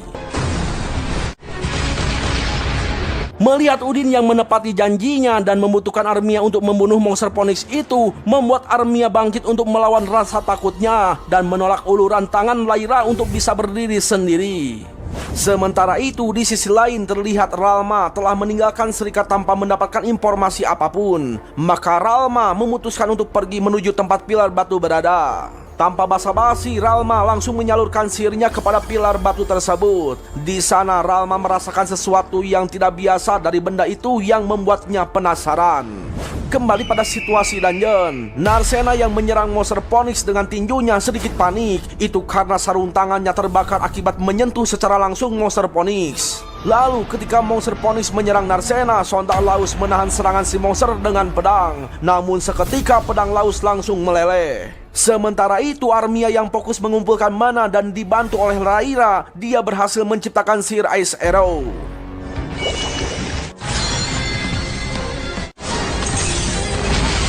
Ya, serangan Armia berhasil melukai Monster Phoenix dan membuat Monster Phoenix terbang lebih rendah. Melihat ada kesempatan, tanpa basa-basi Narcena langsung menyerangnya dengan salto yang dilapisi sihir roh, hingga berhasil membuat Monster Phoenix nyungsep di tanah. Di kesempatan itu pula Laus langsung membunuh Phoenix dengan pedang kecilnya. Ya, setelah Monster Phoenix lenyap, Armia menangis terharu karena merasakan kebahagiaan. Dan itu semua berkat dukungan dari semua teman-temannya yang membuat dia berhasil mengatasi ketakutannya, bahkan merasakan kehangatan yang belum pernah dia rasakan. Namun di situ Udin dan Lyra terlihat sedikit kecewa sebab harapan mereka tidak terwujud. Lebih jelasnya karena Laus tidak berubah seperti saat melawan monster Hydra. Singkat cerita, mereka semua kembali ke kota. Laus dan Narcena terkejut melihat Ralma yang menyambut mereka sambil abok. Ternyata Ralma sengaja datang untuk memberikan selamat dan meminta traktiran, sebab dia mendapatkan informasi dari Siti mengenai Laus yang telah membunuh Monster Phoenix. Nah, ketika mereka asik membahas sop kentang, Ralma keceplosan mengatakan bahwa Narcena tidak dapat menikmati sop yang sama di mansion. Mendengar kata mansion, Armia jadi penasaran. Karena sudah mulai oleng gara-gara sebotol minuman, Ralma pun memberitahu identitas Narcena, yang dimana Narcena adalah putri dari Eal Analestria. Hal itu membuat semua orang terkejut. アナレストリア伯爵家の Laus yang mendengar hal itu jadi teringat dengan masa lalunya dan baru menyadari bahwa Narcena adalah gadis kecil yang dulu pernah dia selamatkan. Sementara itu di sisi lain terlihat Hanjum sedang melaporkan pada Ketua Mist perihal adanya kejadian monster yang bermutasi lagi. Hanjum juga melaporkan bahwa Dewi Api Ralma berada di kota ini, dan sungguh tidak disangka ternyata Ralma merupakan murid dari Ketua Mist. 来たか、我が弟子よ。下ってもらう時は近いぞ。 Singkat cerita, Narcena dan Laus pergi menuju Serikat untuk menukarkan kristal sihir Monster Phoenix. Namun ketika Narcena melihat kantong uang yang begitu kecil, Narcena langsung marah-marah. Narcena merasa bayaran yang mereka terima dari misi yang sulit itu tidaklah setimpal, sebab Monster Phoenix yang bermutasi itu menciptakan kristal sihir berkualitas sangat langka. Mendengar hal itu, Siti hanya sudah seri sorangan, lalu meminta Narcena untuk melihat isi kantong uang tersebut sebelum komplain. Ya, ternyata di dalam kantung tersebut terdapat koin emas. Siti menjelaskan bahwa dia telah menukarkan uangnya terlebih dahulu, sebab jika Siti memberikan koin perunggu, pastinya Narcena akan kesulitan membawa semuanya. Tiba-tiba Laus meminta Narcena untuk segera menyimpan kantong uang tersebut, dan dengan tergesa-gesa meninggalkan Serikat Petualang. Hal itu membuat Siti bertanya-tanya mengapa Laus sedikit aneh. Narcena yang mengerti tindakan Laus hanya bisa tersenyum kepada Siti. Ternyata tindakan tersebut hanya sekedar kewaspadaan. Soalnya jika orang-orang tahu Narcena membawa koin emas, pasti akan ada makhluk sejenis kadal yang mengincar. Di sebuah pasar terlihat banyak bocil berkumpul di depan panggung teater boneka. Di sana Abah Une mengisahkan cerita tentang legenda naga jahat penguasa dungeon. Menurut legenda, penguasa dungeon itu akan bangkit setiap 200 tahun. Lalu sang naga akan mengambil apapun yang ada di dunia untuk dirinya sendiri. Muncullah seorang pahlawan yang akan mengalahkan naga jahat dan menyelamatkan dunia. Namun sayang, pahlawan itu ternyata dikalahkan oleh sang naga jahat. Lalu setelah itu muncul seorang gadis di hadapan sang pahlawan. Gadis itu dikenal sebagai Putri Tidur yang memiliki kekuatan untuk mengalahkan naga jahat. Dengan mengorbankan nyawa, sang Putri Tidur berhasil mengalahkan naga jahat itu. Sementara itu, Laus dan Narcena memesan kue apem untuk mengganjal rasa laparnya. Nah, karena merasa mendapatkan uang yang banyak, Narcena menyarankan kepada Laus untuk menyewa sebuah rumah atau membelinya. Dulu, Siti pernah bilang jika memiliki finansial yang baik atau penghasilan yang besar, maka lebih baik menyewa rumah daripada tinggal di penginapan yang mahal. Menurut Narcena, di penginapan Tante Mary terlalu berisik, dan Narcena sebenarnya menginginkan tempat yang tenang agar bisa berduaan sama Laus, biar bisa curhat bareng, ngopi bareng, ya pokoknya mah biar bisa berduaan sama si Laus. Tapi diucapinnya di dalam hati ya. Saking indahnya membayangkan berduaan sama Laus, si Narcena malah jadi malu sendiri. Bang, si Narcena kenapa sih bang? Biasa lagi bucin kayak gitu. Namun sayang, Laus menolak usulan Narcena sebab hal itu terlalu awal. Menurut Laus, mereka harus menabung uang terlebih dahulu untuk mempersiapkan bila terjadi sesuatu di masa depan. Lalu uang yang mereka dapatkan juga harus dibagikan kepada kelompok Udin yang mereka sewa untuk membantu mengalahkan monster Ponix. Dan Laus juga belum menjawab ajakan Udin untuk membantu kelompok bersama mereka. Makanya Laus perlu mempertimbangkannya terlebih dahulu dan tidak mengambil keputusan yang terburu-buru. Nah, karena Narcena bertanya apa jawaban Laus, Laus menjelaskan bahwa dirinya menginginkan berkelompok bersama mereka sebab kemampuan Udin saat melawan monster Ponix tidak bisa diragukan. Hal itu bisa membantu Laus dan Narcena untuk menjelajahi dungeon lebih dalam. Jelaslah Narcena sedikit kecewa karena Narcena hanya ingin berduaan saja sama Laus. Gak perlu terlalu dalam masuk dungeon, yang mudah-mudah saja. Yang penting bisa berduaan sama Laus gitu weh. Titik, no debat. 戦力的には大歓迎だよ。私も賛成です。 Singkat cerita, malam pun tiba. Di penginapan Laus telah menerima tawaran Udin untuk membentuk kelompok bersama. Nah, karena mereka telah resmi menjadi kelompok, sontak Udin dan kawan-kawan langsung merayakannya. Nah, karena Armia ngantuk karena kekenyangan, Lyra membawanya ke kamar diikuti oleh Narcena yang akan menanyakan hal penting kepada Lyra. Setibanya di kamar, Lyra membaringkan Armia di kasur. Di situ Narcena menceritakan tentang dirinya yang ditolak oleh Laus saat meminta untuk menyewa rumah dan mengira Laus membenci dirinya. Hal itu membuat Lyra terkejut dengan tindakan Narcena yang berani. Lyra juga memberitahu bahwa Laus tidak membenci Narcena. Justru malah sebaliknya, Laus terlihat sangat menghargai Narcena. Menurut Lyra, Laus itu adalah seorang pemalu dan mungkin saja tipe orang yang menikmati proses. Lantas Lyra memberi saran kepada Narcena untuk bisa sedikit memahami kepribadian laki-laki.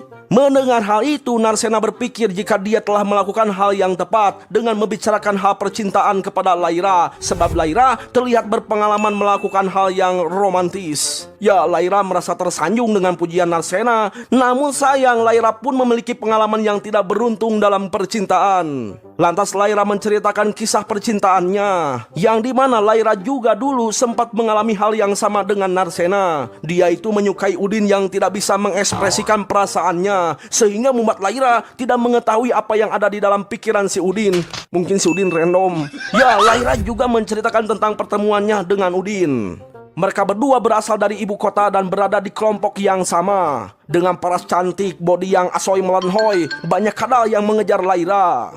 Lalu suatu hari, ketika Udin dan yang lainnya pergi, Lyra dihampiri dan hampir dianu oleh salah satu kadal yang merupakan anggota kelompok. Untungnya Lyra yang jago bela diri menghajar si kadal hingga tumbang. Nah, ketika Udin mengetahui hal itu, Udin begitu kecewa dan langsung menyalahkan dirinya. Bahkan dia tidak akan memaafkan dirinya yang telah menerima kadal bergabung dengan kelompok mereka. Dan setelah mengusir pria kadal buntung itu, Udin tidak pernah terlihat lagi alias menghilang begitu saja. Hal itu membuat Lyra sangat kehilangan Udin, yang membuat Lyra kesal kepada Udin. Ternyata obrolan mereka berdua didengar oleh Armia yang belum bobo. Bahkan si Sila pun kebetulan datang mengambilkan pesanan. Nah, kedua ciwi yang dengar menyimpulkan bahwa Lyra menyukai Udin. Hal itu membuat Lyra dan Narcena kaget. Sementara itu di sisi lain, Laus dan Udin sedang berbincang. Ternyata si Laus juga sedang curhat kepada si Udin tentang dirinya yang menolak saran untuk menyewa rumah. Udin penasaran mengapa Laus menolaknya padahal mereka cuma tinggal di rumah yang sama. Udin memberitahu bahwa Narcena sangat mengagumi Laus. Penolakan Laus itu akan membuat Narcena sangat sedih banget. Bahkan Udin mengira jika Laus membenci Narcena.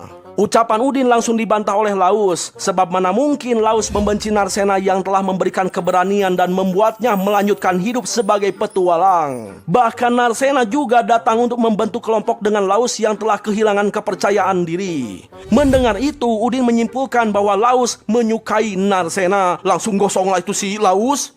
Ya, melihat ekspresi Laus membuat Udin mengerti bahwa Laus adalah orang yang tidak bisa mengekspresikan perasaannya. Lalu Udin juga bercerita bahwa sebenarnya dia pernah melakukan hal yang serupa kepada Lyra. Lebih jelasnya Udin merasa bersalah dan mengakibatkan Lyra hampir celaka. Udin memutuskan menghilang dari hadapannya karena Udin tidak tahu apa yang harus Udin lakukan saat itu. Lalu ketika Udin menerima misi untuk datang ke ibu kota labirin ini, Udin dibuat terkejut karena bertemu kembali dengan Lyra sang pujaan hati. Bahkan Lyra masih bisa menerima Udin yang telah melakukan kesalahan. Hal itu membuat Udin semakin merasa bahwa dia itu tidak bisa memaafkan dirinya karena terlalu egois. Nah, di sini Udin menanyakan apa alasan Laus menolak tawaran Narcena. Laus menjawab bahwa dia ingin memastikan terlebih dahulu identitas Narcena. Lalu tiba-tiba Siti datang membawakan hasil investigasinya tentang Narcena. Ternyata Laus telah meminta Siti untuk menyelidiki tentang kehidupan Narcena. Diketahuilah bahwa Narcena adalah putri Eal Analestria, satu-satunya yang akan mewarisi gelar ayahnya. Namun suatu hari tiba-tiba Narcena bercita-cita ingin menjadi seorang petualang, dan permintaan Narcena itu dikabulkan oleh kedua orang tuanya. Dengan alasan kedua orang tua Narcena mengetahui jika anak mereka tidak bisa hidup lebih lama, yang disebabkan oleh satu peristiwa aneh yang membuat Narcena tampak berbeda.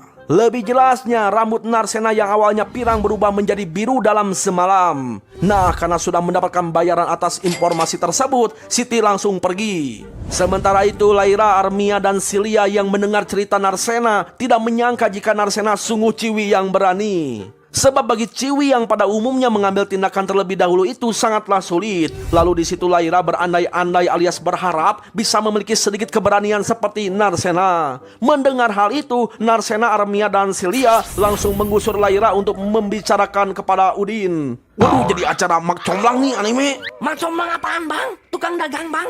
Halah, bocil mah gak usah tahu. Dengerin aja, gak usah banyak tanya. Jelas amat lu bang. Bodoh amat.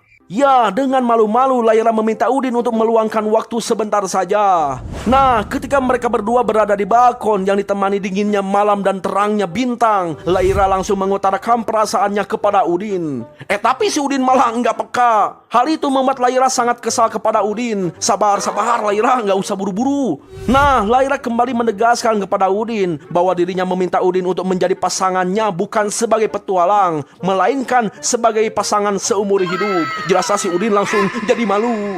Udin yang jadi canggung mengatakan bahwa dia akan memikirkan tawaran Lyra. Jelas si Lyra marah meminta jawabannya dengan segera. Dan akhirnya mereka pun jadian. Bang, perasaannya di anime masih menunggu jawaban lo bang. Ya gitu, enggak. Udah fix mereka jadian. Sotoy lo bang. Bodoh amat. Sementara itu para ciwi yang lagi ngintip merasa senang sebab Lyra telah berhasil mencapai cintanya. Lalu tiba-tiba Laus meminta Narcena meluangkan waktu esok hari sebab Laus ingin membicarakan hal yang penting bersama Narcena. Hai. Singkat cerita, pagi hari pun tiba. Pada saat kelompok Laus sedang sarapan, terlihat Narcena melamun memikirkan janji Laus yang akan bicara padanya. Saking kepikirannya membuat Narcena tidak dapat fokus pada apapun, sampai-sampai bunga mawar pun akan dimakan. Ya, melihat Narcena yang menjadi linglung dan menyadari bahwa Laus belum bertindak atas ucapannya saat tadi malam, maka Lyra dan Udin memaksa Laus untuk segera menyelesaikan urusannya agar Narcena bisa kembali normal seperti semula. Lantas Laus pun akan melakukan. Namun ketika Laus akan mengutarakan maksudnya, tiba-tiba datang seorang petualang muda yang meminta pertolongan dengan tubuh penuh luka. Laus pun langsung membantunya terlebih dahulu. Lalu setelah itu si petualang muda dirawat oleh Lyra dan Sila yang merupakan teman masa kecil Sila. Ya, petualang muda itu bernama Kate. Dia adalah seorang anak yatim sama seperti Laus. Lalu penyebab Kate terluka karena dia telah dijadikan sebagai umpan oleh kelompoknya agar bisa melarikan diri dari serangan monster. 雇ったやつがいるだろう。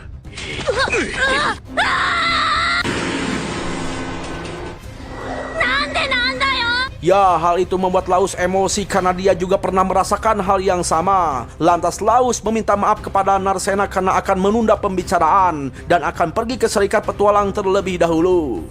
Singkat cerita, ketika Laus tiba di Serikat Petualang, kelompok yang menjadikan Kate sebagai umpan telah ditangkap dan mengakui tindakan mereka. Orang-orang yang melakukan penangkapan merupakan kelompok Mernel yang mendapatkan sebuah misi dari Laus. Lantas Laus mengusir kelompok Eblek dari kota labirin sebagai hukuman karena telah melakukan tindakan yang sangat Laus benci. Sebelum kelompok Ebleg pergi, Mernel mengingatkan bahwa Laus itu terlalu baik berbeda dengan dirinya. Lebih jelasnya, jika mereka berurusan lagi dengan Mernel, sudah dipastikan akan langsung dieksekusi.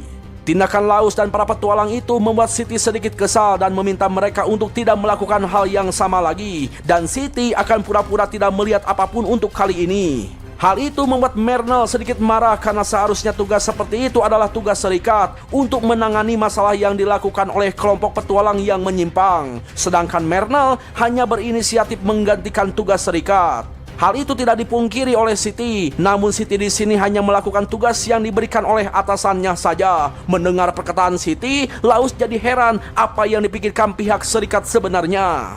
Lalu tiba-tiba Hanjam memotong pembicaraan mereka dan menanyakan apa maksud tindakan mereka yang telah menghukum kelompok Ebleg secara ilegal atau main hakim sendiri. Karena secara teori seharusnya mereka wajib melapor terlebih dahulu. Menurut Hanjam, tindakan mereka itu dianggap sebagai penyelewengan dan pantas untuk dikeluarkan dari serikat. Jelaslah para petualang mulai emosi dan ngajak gelut sama si Hanjam. Lantas Laus memutuskan akan bernegosiasi dengan Hanjam. Setibanya di ruangan kantor, Laus menjelaskan masalah yang terjadi. Lalu Laus meminta pihak serikat mengambil tindakan untuk mencegah agar kejadian seperti itu tidak terjadi lagi seperti di kota-kota lain. Namun Hanjam malah memberikan pertanyaan kepada Laus, bagaimana kondisi kota lain setelah melakukan tindakan kepada kelompok yang bermasalah. Laus tidak bisa menjawabnya sebab Laus tidak mengetahui kondisi di kota-kota lain. Hanjam pun menjelaskan bahwa serikat itu akan bertindak jika bisa memberikan serikat keuntungan. Jelaslah Laus mulai emosi karena menurutnya Hanjam pastinya hanya akan diam saja jika melihat seorang anak yatim labirin mati begitu saja. Lantas Hanjam menegaskan dan memberi peringatan bagi siapapun yang membenci kota ini, silakan pergi kemanapun mereka mau. Hanjam menyarankan Laus untuk pergi dari kota ini, bahkan meminta Laus untuk pergi membawa Narsena meninggalkan kota labirin ini. Hanjam juga menjelaskan bahwa Laus telah salah paham kepada serikat, karena pihak serikat tidak pernah memaksa siapapun untuk menjadi petualang. Maka Hanjam menyarankan untuk Keit alias si korban untuk mencari pekerjaan lain saja. Pernyataan Hanjam yang masuk akal itu membuat Laus tidak dapat mengelaknya. Namun di sini Laus tetap meminta Hanjam untuk mencari cara lain apapun caranya, setidaknya lebih bijak dari hal itu. Kebaikan dan keegoisan Laus membuat Hanjam berpikir bahwa Laus meminta sebuah penebusan sebagai cara terakhir. Hanjam kembali memberitahu dulu pernah ada seseorang yang mengatakan bahwa seorang petualang selalu hidup dalam bahaya dan seseorang yang tidak berbakat pantas mati. Dia juga mengatakan bahwa seseorang yang tidak memiliki bakat tidak punya hak untuk hidup. Begitulah cara dunia ini bekerja. Lalu Hanjam pun memperlihatkan sebuah luka kepada Laus. Hal itu membuat Laus terkejut dan langsung menyadari bahwa Hanjam adalah Noxem, orang yang dikenal Laus dulu. Kita pun akhirnya diperlihatkan cerita masa lalu dari Hanjam yang masih bernama Noxem. Kala itu Laus dan Hanjam bekerja di satu kelompok yang sama. Di sana Hanjam dianggap sebagai orang yang tidak berbakat dan diperlakukan dengan buruk. Melihat itu Laus yang bernasib sama mencoba membantu Hanjam yang terlihat kelelahan. Namun ditolak oleh Hanjam karena tawaran Laus nampak seperti sedang meremehkan. Pada malam harinya terlihat Hanjam begitu kecewa kepada dirinya sendiri akibat tergiur oleh uang dan menerima tawaran dari kelompok Ebleg. Hanjam tidak menyangka akan diperlakukan buruk hanya karena tidak memiliki bakat. Maka dari itu Hanjam berjanji akan berubah suatu saat nanti. Nah, ketika tengah malam tiba, Hanjam yang tertidur dibangunkan oleh Laus. Lalu Hanjam diminta untuk memberitahu kelompoknya bahwa saat ini mereka sedang dikepung oleh monster goblin. Lalu ketika kelompok mereka melihat banyaknya goblin dan tidak mungkin bisa melarikan diri, tiba-tiba Laus dan Hanjam dijadikan sebagai umpan agar mereka bisa kabur. Jelaslah hal itu membuat Hanjam kecewa dan bingung kenapa mereka sangat tega. Laus yang sudah biasa mendapatkan perlakuan seperti itu menjelaskan bahwa kelompok Ebleg memang sengaja memperkerjakan Laus dan Hanjam yang tidak berbakat untuk situasi seperti ini. Mendengar hal itu membuat Hanjam kesal. Lalu Laus menyemangati Hanjam untuk bertahan dan kembali hidup-hidup.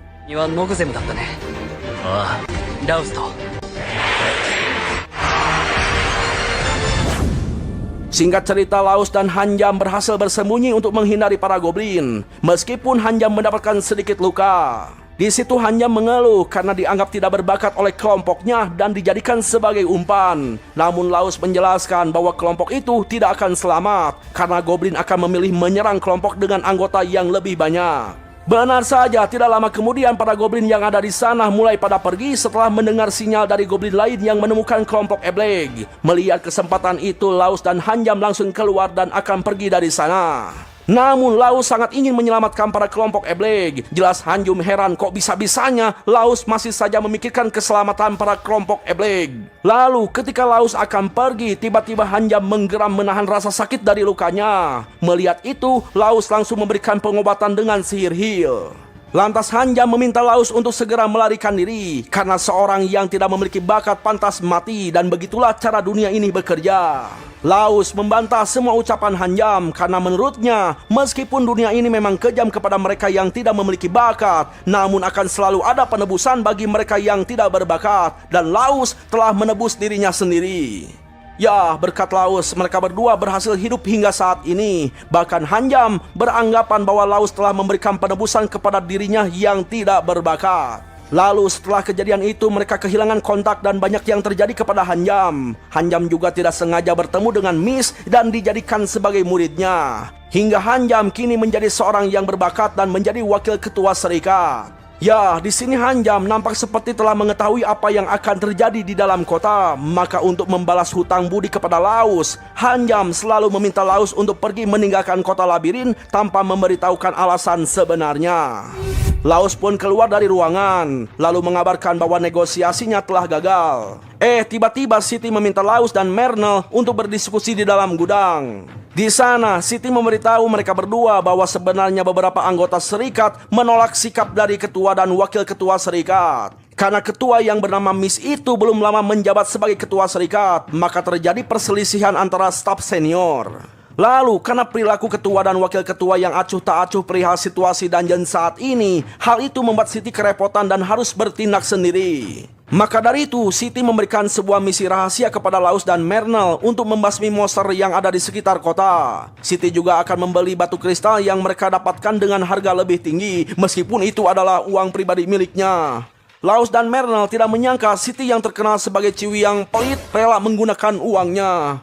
Ya, Siti juga meminta kepada mereka berdua untuk tidak menyebarkan hal ini kepada petualang lain, karena akan merepotkan jika mata-mata ketua cabang mengetahui informasi ini. Setelah itu, Laos memberitahu Narsena perihal misi yang diberikan Siti. Narsena sangat bersemangat ingin segera membasmi monster dan akan mendapatkan uang yang sedikit lebih banyak. Singkat cerita, Laos dan Narsena telah kembali ke penginapan. Di sana terlihat Kate yang telah pulih sedang berlatih pedang bersama anak-anak lain yang dibimbing oleh Udin. Bahkan mereka juga berlatih bela diri dari Narsena untuk menjadi lebih kuat, sebab pasti membutuhkan uang jika ingin punya pedang. Maka dari itu, mereka juga harus belajar bela diri. Lalu tiba-tiba Lyra bertanya apakah Laos telah menyelesaikan urusannya dengan Narsena. Di situ Laos tidak dapat menjawabnya. Namun karena Narsena telah ceria kembali, hal itu membuat semuanya sedikit tenang. Sementara itu, di sisi lain kita diperlihatkan Hanjam sedang mengantarkan surat dari ibu kota kepada Miss. Dan surat itu berisikan sebuah permintaan untuk mengawasi Narsena. Hal itu membuat Hanjam penasaran kenapa bisa Perdana Menteri memerintahkan untuk selalu mengawasi Narsena si putri tidur.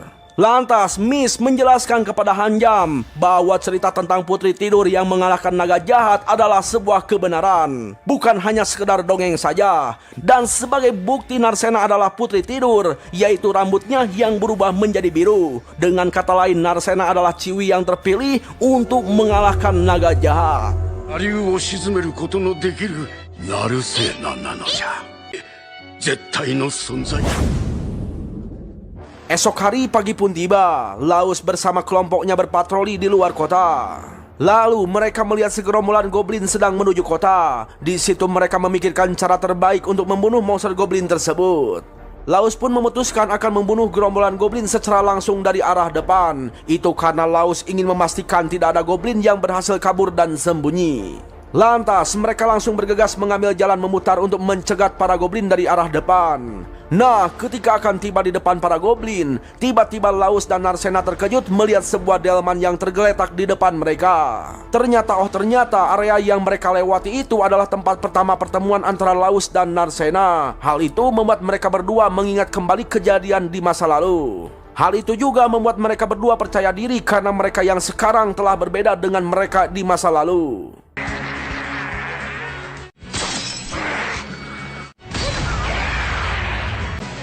せえな。後ろだ。今では同じパーティーの仲間として。 Ya, setelah Laos dan kawan-kawan berhasil membasmi gerombolan goblin, tiba-tiba mereka merasakan guncangan yang sangat kuat. Bahkan seluruh penduduk kota pun merasakannya, termasuk ketua Miss.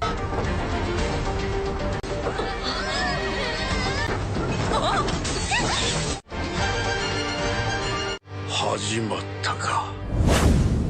Singkat cerita, ketika Laos dan kawan-kawan memastikan keadaan penginapan Tante Mary, tiba-tiba salah satu anggota kelompok Mernel mencari Laos. Dia meminta Laos untuk datang ke alun-alun kota. Lalu ketika tiba di alun-alun, Mernel langsung menunjukkan sesuatu kepada Laos.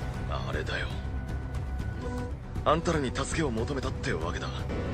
ゴブリン。 Ya, Laos terkejut melihat gerombolan goblin telah mencapai kota. Bahkan yang lebih mengejutkan lagi, di sana terdapat bapaknya goblin alias Hobgoblin. Hal itulah yang membuat Mernel meminta Laos untuk membantunya membasmi gerombolan goblin. Mernel juga memberitahu bahwa mereka tidak akan mendapatkan uang setelah membunuh para goblin. Itu karena Mernel tidak melaporkannya kepada serikat. Meski begitu, mereka semua setuju untuk bertempur dan langsung membasmi gerombolan goblin tersebut demi keselamatan warga kota.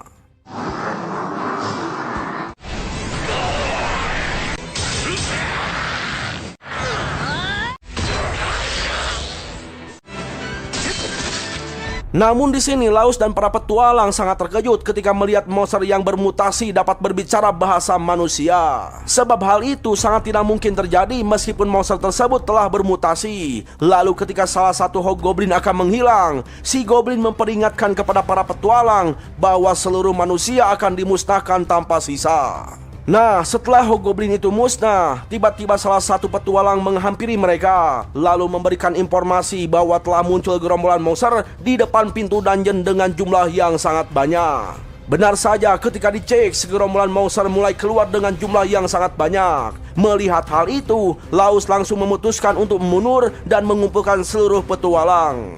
Setibanya di kota, Laos langsung menuju serikat petualang. Di situ Laos terkejut melihat para petualang yang mengantri hingga membuat keributan di dalam serikat. Ternyata serikat telah memberikan misi kepada seluruh petualang untuk membasmi monster dengan bayaran yang tinggi, bahkan dibayar di muka. Hal itu membuat Udin dan Laos kepikiran apa yang direncanakan Hanjam sebenarnya.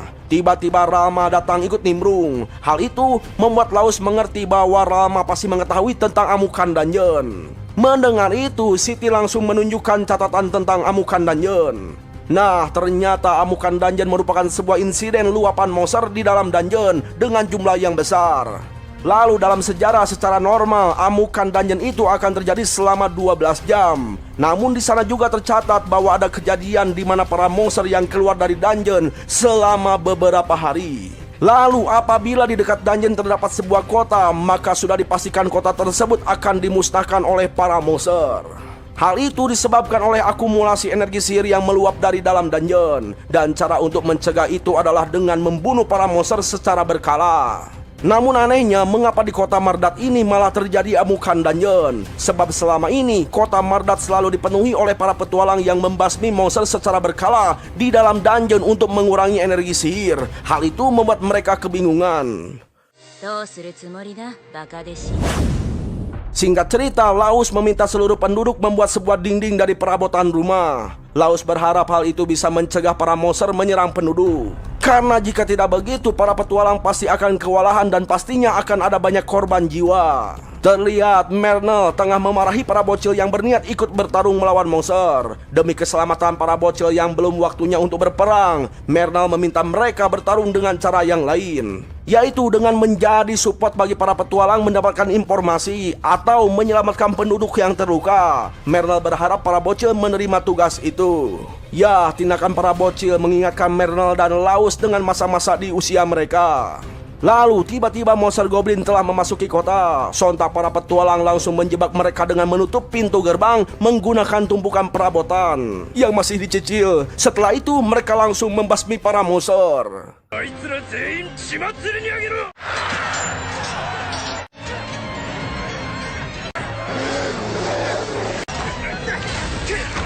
Ya, melihat monster tingkat menengah membuat Laus sedikit khawatir. Lantas Ralma meminta Laus untuk tidak merasa bersalah, karena semua orang di sana itu baru pertama kali menghadapi amukan dungeon. Ralma juga meminta Laus untuk mengerahkan seluruh kekuatannya demi melindungi orang-orang jika memang merasa bersalah. Lalu tak lama kemudian muncullah monster Lich yang telah bermutasi menyuruh para goblin untuk mengamuk membantai para manusia. Alhasil, mereka semua kembali bertempur.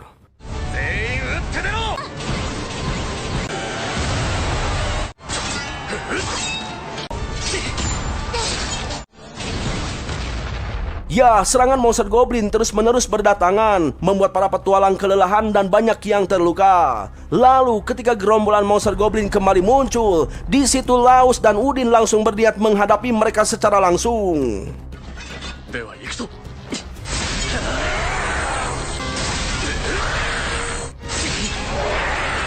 Nah, ketika di tengah pertarungan, si Udin hampir terserang akibat pisau ledak. Beruntungnya Udin diselamatkan oleh Ronaldo yang langsung membasmi semua monster goblin dengan satu sabetan pedang. Ya, kemunculan Ronaldo membuat semuanya terkejut, karena Ronaldo merupakan pendekar pedang terkuat di kota Mardat. Dan ternyata Ronaldo merupakan guru Laus, Udin, dan Narcena tanpa mereka ketahui. Bahkan Ronaldo adalah mantan rekan Ralma, si Dewi Api. Nah, karena tidak ada waktu untuk berbincang, Ronaldo kembali membantai para goblin dengan satu ayunan pedang. Tiba-tiba Hanjam muncul melalui pintu Doraemon. Lantas Hanjam meminta Ralma untuk menemui ketua serikat. Mendengar hal itu, Laus meminta izin untuk ikut menemui ketua serikat karena dia memiliki banyak pertanyaan. Untungnya Hanjam mengizinkan, bahkan meminta Narcena untuk ikut bersama mereka.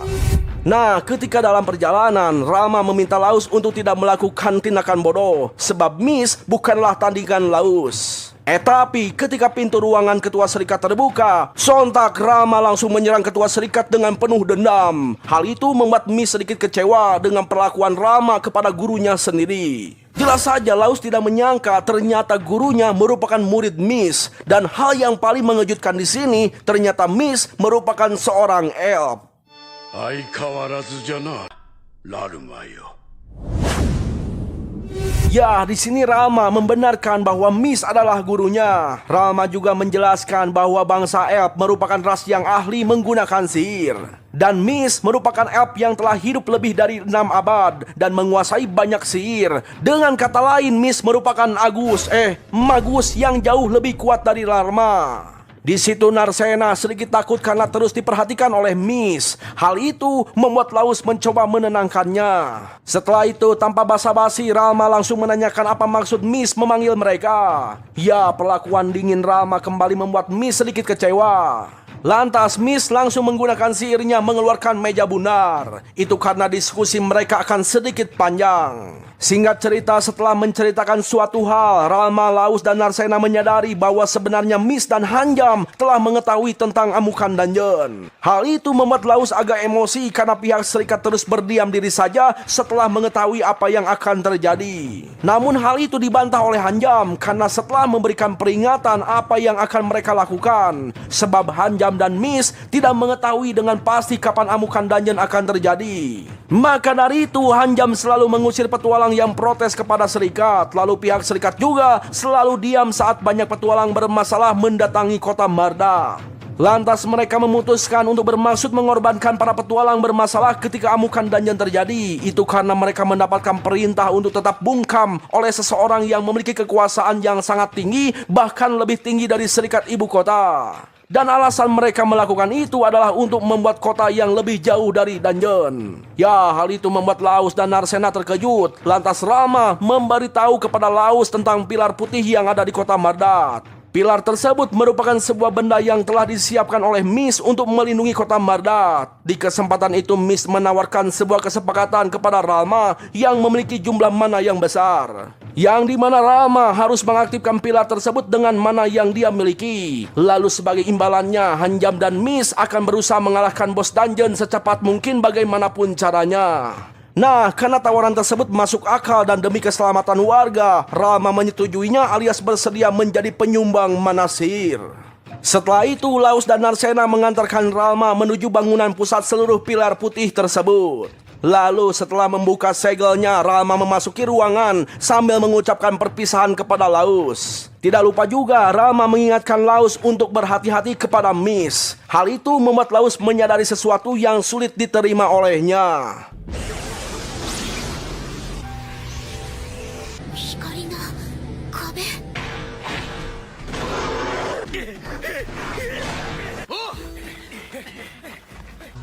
最強の城壁が Ya, ternyata pilar putih itu merupakan sebuah titik untuk barir pelindung kota Mardat. Sementara itu, di sisi lain terlihat Ronaldo dan Udin tengah bertarung sekuat tenaga melawan monster goblin. Lalu ketika melihat monster orcs yang menyandra petualang, sontak Ronaldo dan Udin langsung bertindak menyelamatkan mereka.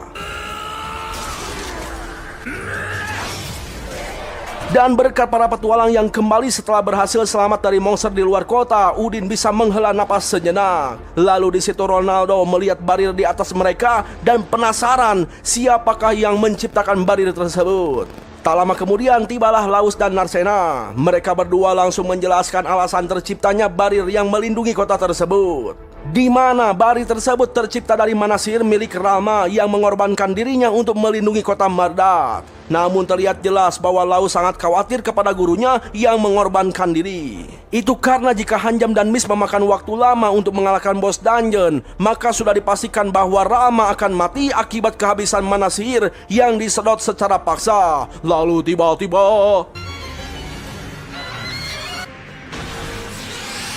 ya, kemunculan monster Griffin yang menyerang barir tersebut bisa membuat konsumsi mana Rama akan meningkat. Maka dari itu Laus dan kawan-kawan langsung bergegas untuk menghentikan monster tersebut untuk menyelamatkan Rama agar bisa bertahan lebih lama. Ya, demi mempercepat waktu, mereka memutuskan untuk melewati semua monster kroco. Namun ketika mereka bergerak dengan cepat, tiba-tiba para monster goblin itu mundur. Ternyata para monster sengaja memberikan ruang pada monster Fenrir. Hal itu membuat Laus terkejut, bahkan Udin pun sampai ngedek-dek alias gemetar. Sebab monster Fenrir terkenal memiliki kekuatan dan kecepatan yang sangat tinggi. Nah, karena tidak punya waktu, Ronaldo mempercayakan monster Fenrir pada Laus dan kawan-kawan. Sedangkan Ronaldo akan menghentikan monster Griffin seorang diri. Tepat di atas menara putih, Ronaldo langsung menerjang si monster Griffin hingga nyungsep di daratan. Ronaldo menyatakan bahwa dirinya tidak butuh waktu lama untuk mengalahkan Griffin. Sementara itu, Laus begitu kerepotan ketika melawan Fenrir. Bisa dibilang Laus memiliki kecepatan yang seimbang. Namun lama-kelamaan Laus makin melambat, sehingga Laus mulai kewalahan dan terkena koetan si Fenrir. Lalu ketika Udin dan Armia berhasil menyudutkan monster Fenrir, si Fenrir memanggil bantuan monster Lich untuk menyerang Armia. Hal itu membuat formasi mereka berdua menjadi berantakan. Lalu ketika ada kesempatan, si monster Fenrir langsung menyerang Lyra yang sedang mengobati Laus. Fenrir juga langsung menghempaskan Laus yang tak berdaya. Jelas hal itu membuat Narsena sangat emosi dan langsung menyerang monster Fenrir dengan membabi buta, hingga membuat si Fenrir terpental jauh. Namun sayangnya si Fenrir malah semakin kuat dan kembali menyerang hingga membuat Narsena kewalahan. Bahkan Narsena terkena koetan hingga berdarah. Namun ternyata hal itu memanglah disengaja, karena sesungguhnya Narsena tahu bahwa Laus masih hidup dan dirinya hanya mengelur waktu untuk Laus yang sedang memulihkan diri. Lalu ketika ada kesempatan, tiba-tiba Laus menyerang pada titik buta tepat di bagian vital, hingga akhirnya si Fenrir pun modar. Namun akibat luka yang dideritanya, Narsena kehilangan kesadaran lalu pingsan. Tak lama kemudian Ronaldo datang kembali karena telah berhasil membunuh monster Griffin. Lalu singkat cerita, ketika Narsena tersadar, dia terkejut karena semua rasa sakitnya telah hilang dan tidak menyangka dirinya masih tetap hidup. Melihat Ronaldo yang telah kembali dan membawa batu kristal milik monster Griffin membuat Narsena tenang. Itu karena Rama bisa bertahan lebih lama. Lalu mereka memutuskan untuk beristirahat terlebih dahulu sambil menunggu kabar tentang Hanjam dan Miss yang menyerang bos dungeon. Namun tiba-tiba si Hanjam muncul dari pintu Doraemon dan langsung menculik Narsena. 大丈夫、一人で歩けます。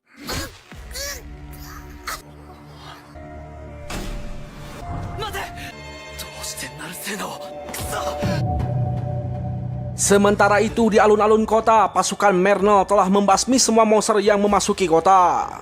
Mernel berharap barir yang melindungi kota bisa bertahan lama. Kemudian tibalah para bocil memberikan makanan kepada Mernel dan kelompoknya. Ya, para bocil menjalankan tugas mereka dengan sangat baik. Setelah itu Mernel mendapatkan kabar bahwa Laus telah kembali ke penginapan dengan selamat. Namun Laus kembali tanpa Narcena. Di penginapan, Ronaldo memberitahu alasan Hanjam menculik Narcena kepada Laus. Disitulah Laus baru tahu ternyata Narcena merupakan sang putri tidur yang ada di dalam dongeng. Namun kisah dongeng sang naga jahat yang kalah oleh kekuatan putri tidur telah dilebih-lebihkan. Karena sebenarnya sang naga jahat alias naga durjana tidak mati. Dan sebenarnya naga jahat itu akan selalu bangkit dalam 2 abad. Dengan kata lain, sang putri tidur hanya memukul mundur si naga durjana. Parahnya, salah satu cara untuk mengalahkan sang naga jahat yaitu dengan menyerahkan tubuh sang putri tidur untuk dimakan agar sang naga jahat tertidur kembali. Karena di abad ini tidak ada sosok pahlawan yang dapat mengalahkan naga jahat. Mendengar hal itu, Laus menyimpulkan bahwa Mist berencana mengorbankan Narcena untuk mengalahkan naga jahat. Meski prasangka Laus itu benar, namun sesungguhnya yang berniat menggunakan Narcena adalah seseorang yang memiliki kedudukan lebih tinggi dari Mist, yaitu Perdana Menteri. Faktanya, perintah yang tidak mengizinkan kota Mardat memiliki dinding pelindung kota itu sangat jelas bahwa Perdana Menteri memang akan mengorbankan kota Mardat untuk bisa mengontrol ekonomi seluruh negeri.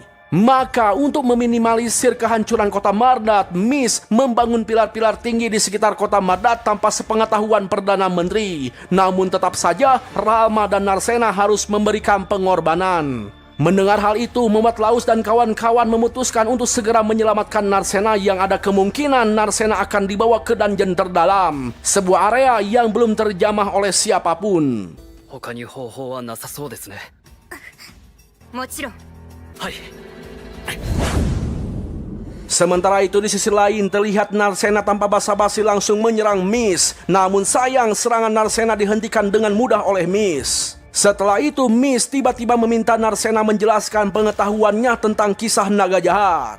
Narcena pun menjelaskan bahwa naga jahat itu muncul 2 abad yang lalu secara tiba-tiba. Lalu naga jahat itu juga dihabisi oleh pahlawan yang tiba-tiba datang. Nah, cerita yang dijelaskan Narcena memang benar, namun masih ada yang kurang. Maka Mist menjelaskan cerita yang sebenarnya, bahwa sesungguhnya pahlawan sekalipun tidak dapat membunuh naga jahat, alias hanya memukul mundur untuk sementara waktu. Lalu kemunculan naga jahat itu bukanlah di 2 abad yang lalu saja, melainkan sang naga telah muncul dari 6 abad dan 4 abad yang lalu. Itu karena setiap dia dikalahkan oleh pahlawan, naga jahat membutuhkan waktu untuk bangkit. Dan waktu yang dibutuhkan naga jahat itu setiap 2 abad.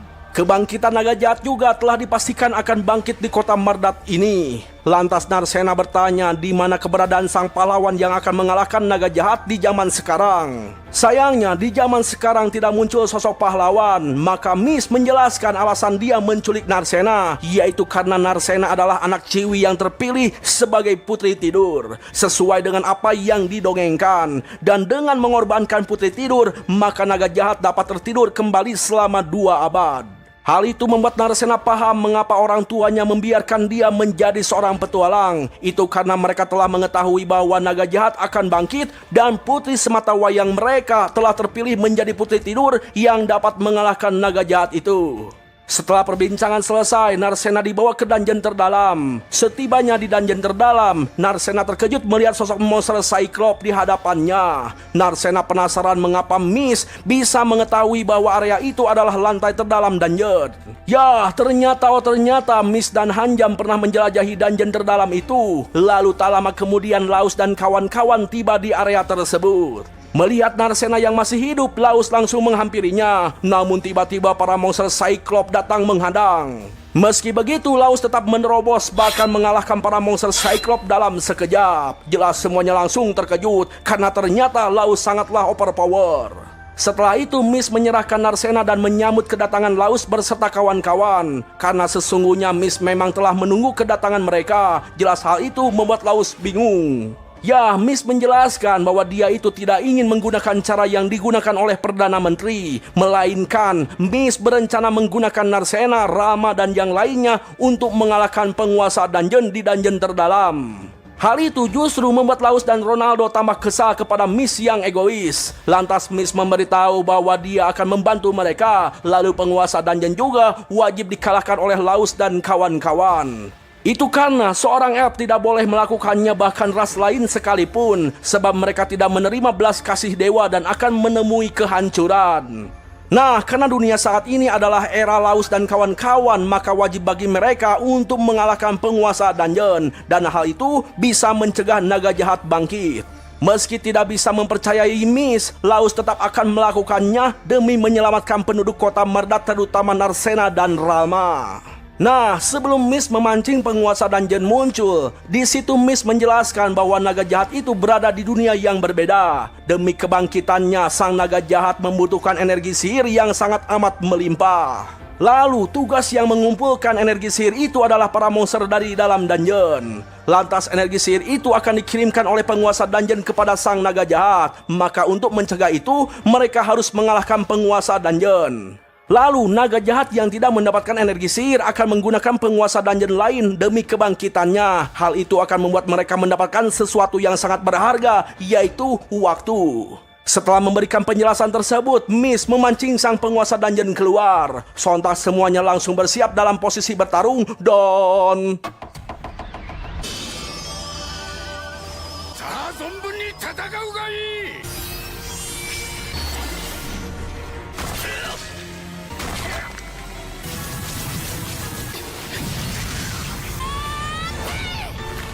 Ya, serangan kombinasi mereka semua membuat sang penguasa dungeon itu terpojok. Lalu ketika sang penguasa dungeon akan melarikan diri, sontak Laos langsung menghabisinya dengan satu serangan hingga modar. Lalu ketika mereka akan merayakan kemenangan, tiba-tiba Hanjam tertojos oleh gumpalan energi sihir dari sang naga jahat. Sang naga jahat yang belum berbentuk mengatakan bahwa dirinya sangat kesal kepada Miss yang tidak kapok setelah beberapa kali bertarung. Lantas, sang naga jahat alias naga durjana memberikan kesepakatan kepada Miss untuk menyelamatkan Hanjam, yaitu dengan melakukan pertukaran. Lebih jelasnya, Miss harus rela mengorbankan nyawanya demi Hanjam. Tentu saja Miss menolak, namun ketika Miss akan menyerang lubang dengan sepenuh kekuatannya, tiba-tiba muncul keraguan di dalam hati Miss karena Hanjam akan mati. Hal itu membuat naga jahat berhasil menguasai tubuh Miss. Karena sejatinya, sedikit saja keraguan yang muncul, maka sang naga akan mudah melahap siapapun termasuk menguasai tubuh Miss. 迷ったな。残念だったな、ミストリー。なんだどうなってる。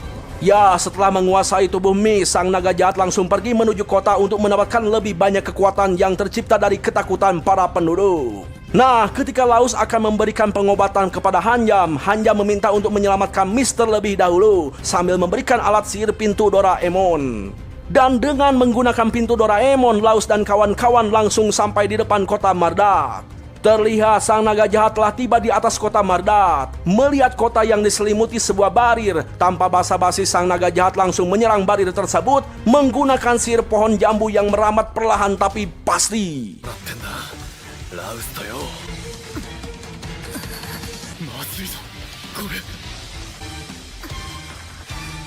Ya, naga jahat yang menyerang barir dengan sihir pohon jambu rambat membuat Rama mengetahui bahwa naga jahat telah bangkit. Rama tak menyangka tubuh Miss telah dirasuki oleh si naga jahat. Sihir pohon jambu yang merambat perlahan tapi pasti membuat Rama kesakitan dan hampir kehabisan mana. Rama hanya bisa pasrah dan berharap kepada Laos dan teman-temannya untuk segera mengalahkan sang naga jahat. Barir pelindung yang semakin menipis membuat penduduk kota Mardat merasa takut dan putus asa. Gawatnya, rasa takut itu menciptakan energi sihir yang dapat memenuhi kebutuhan sang naga jahat, sehingga sang naga jahat kembali menciptakan amukan dungeon gelombang kedua.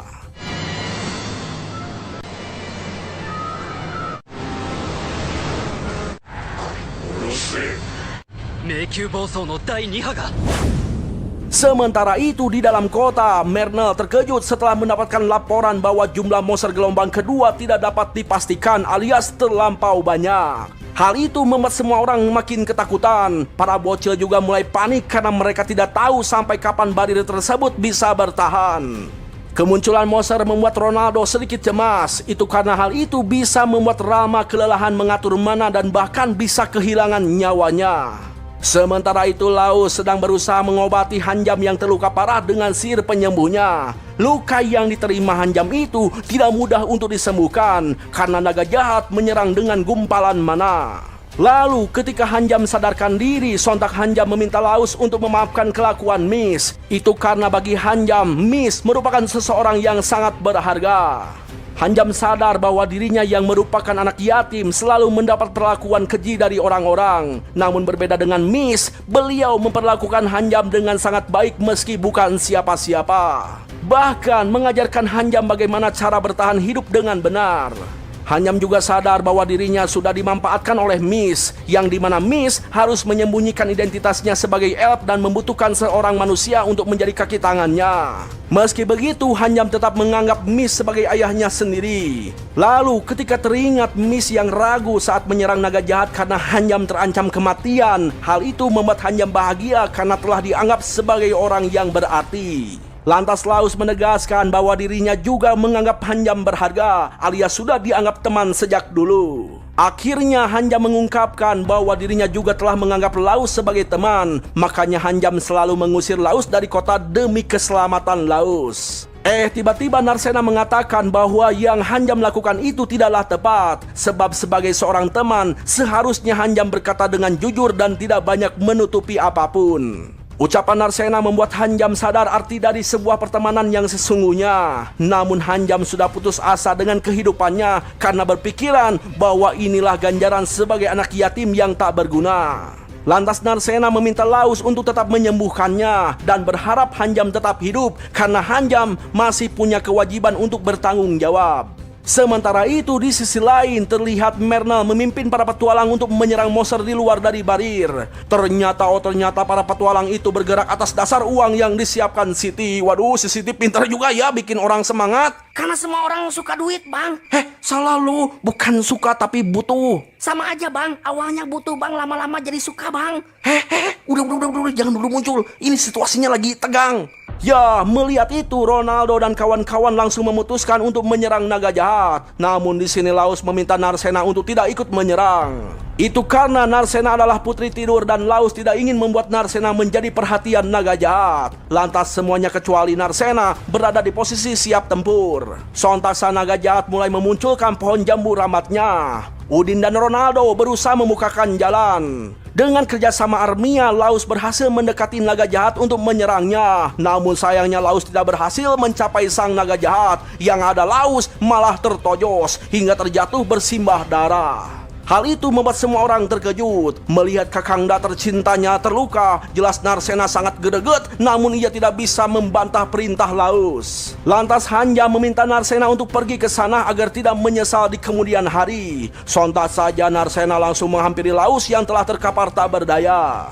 Hal itu membuat Narcena sangat sedih. Lalu Narcena memutuskan akan menjadi tumbal demi melindungi Laos dan seluruh penduduk kota Mardat. Meskipun Narcena sang putri tidur hanya dapat membuat naga jahat tertidur selama 1 abad.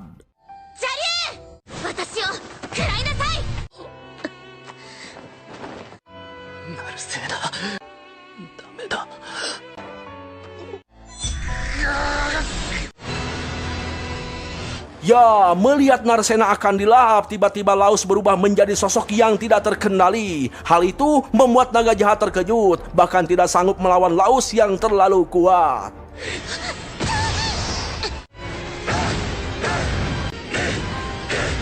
Melihat Laos yang mengamuk tidak terkendali, membuat Narcena dan kawan-kawan khawatir karena jika terus begitu, sudah dipastikan Laos tidak akan kembali seperti semula. Lantas dengan penuh kelembutan, kehangatan, dan senyuman manis dari Narcena, akhirnya penonton sadar, maksudnya Laos kembali sadar dan menjadi dirinya sendiri. Lalu ketika naga jahat akan melarikan diri, tiba-tiba dia tidak bisa bergerak karena tubuhnya ditahan oleh kesadaran Miss. Melihat kesempatan yang diberikan oleh Miss, membuat Laos sedikit ragu untuk membunuhnya. Namun demi seluruh penduduk dan orang-orang yang Laos cintai, maka dengan dibantu oleh Narcena, mereka berdua membunuh naga jahat layaknya motong kue bersama. Rau.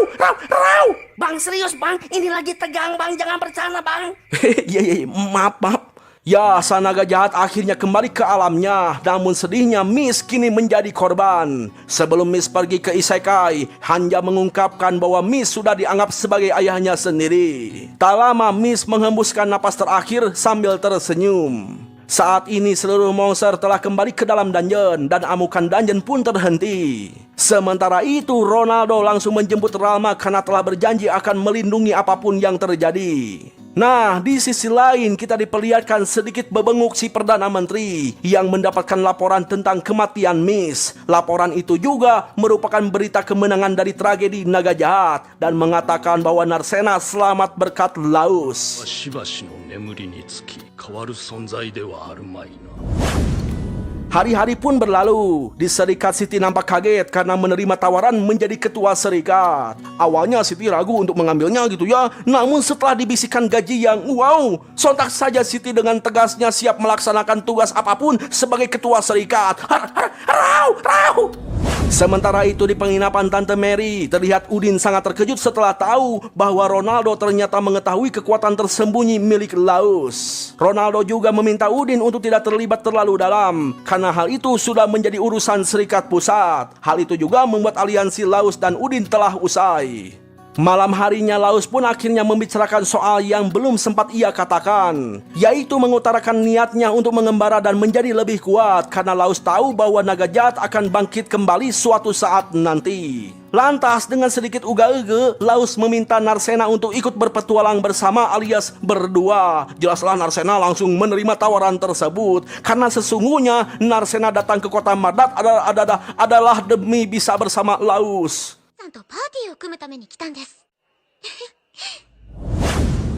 Hari-hari pun terus berlalu. Ketika Laus dan Narcena akan meninggalkan penginapan, Tante Mary memberikan bekal untuk di perjalanan. Karena mereka telah mengetahui bahwa Laus akan pergi meninggalkan kota demi menjadi lebih kuat. Tepat di bawah pohon jambu yang belum waktunya berbuah, Udin dan kawan-kawan hanya melihat kepergian Laus. Menurut mereka, selama masih menjadi petualang, takdir pasti akan mempertemukan lagi dengan mereka. 行こうかナルセーナ。 Tamat ending yang sangat membanggakan.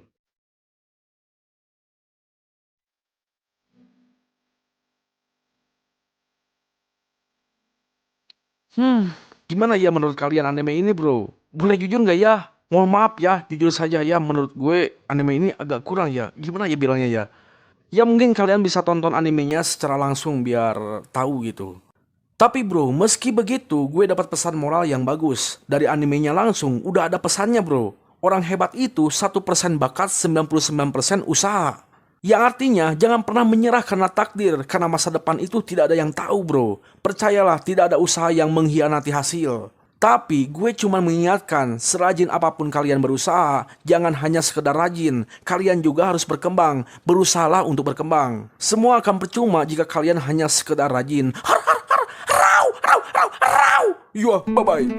Jangan lupa subscribe. Jangan lupa cangcut ban.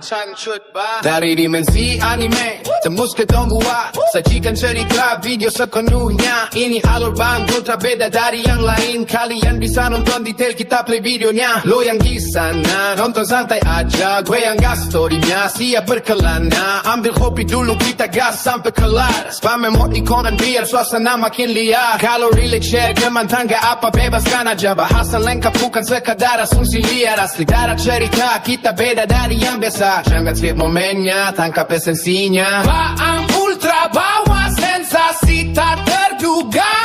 Diklik dulu like-nya dan subscribe-nya. Kalau seru share ke squad kita hype bersama. Yo, check it, flashback singkat, gimmicknya lewat.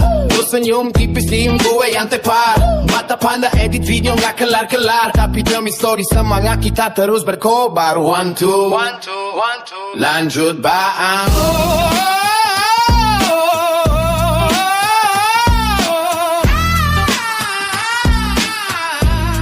Yo, jangan lupa subscribe. Jangan lupa subscribe. Jangan lupa cangcut bye. Yo, check it.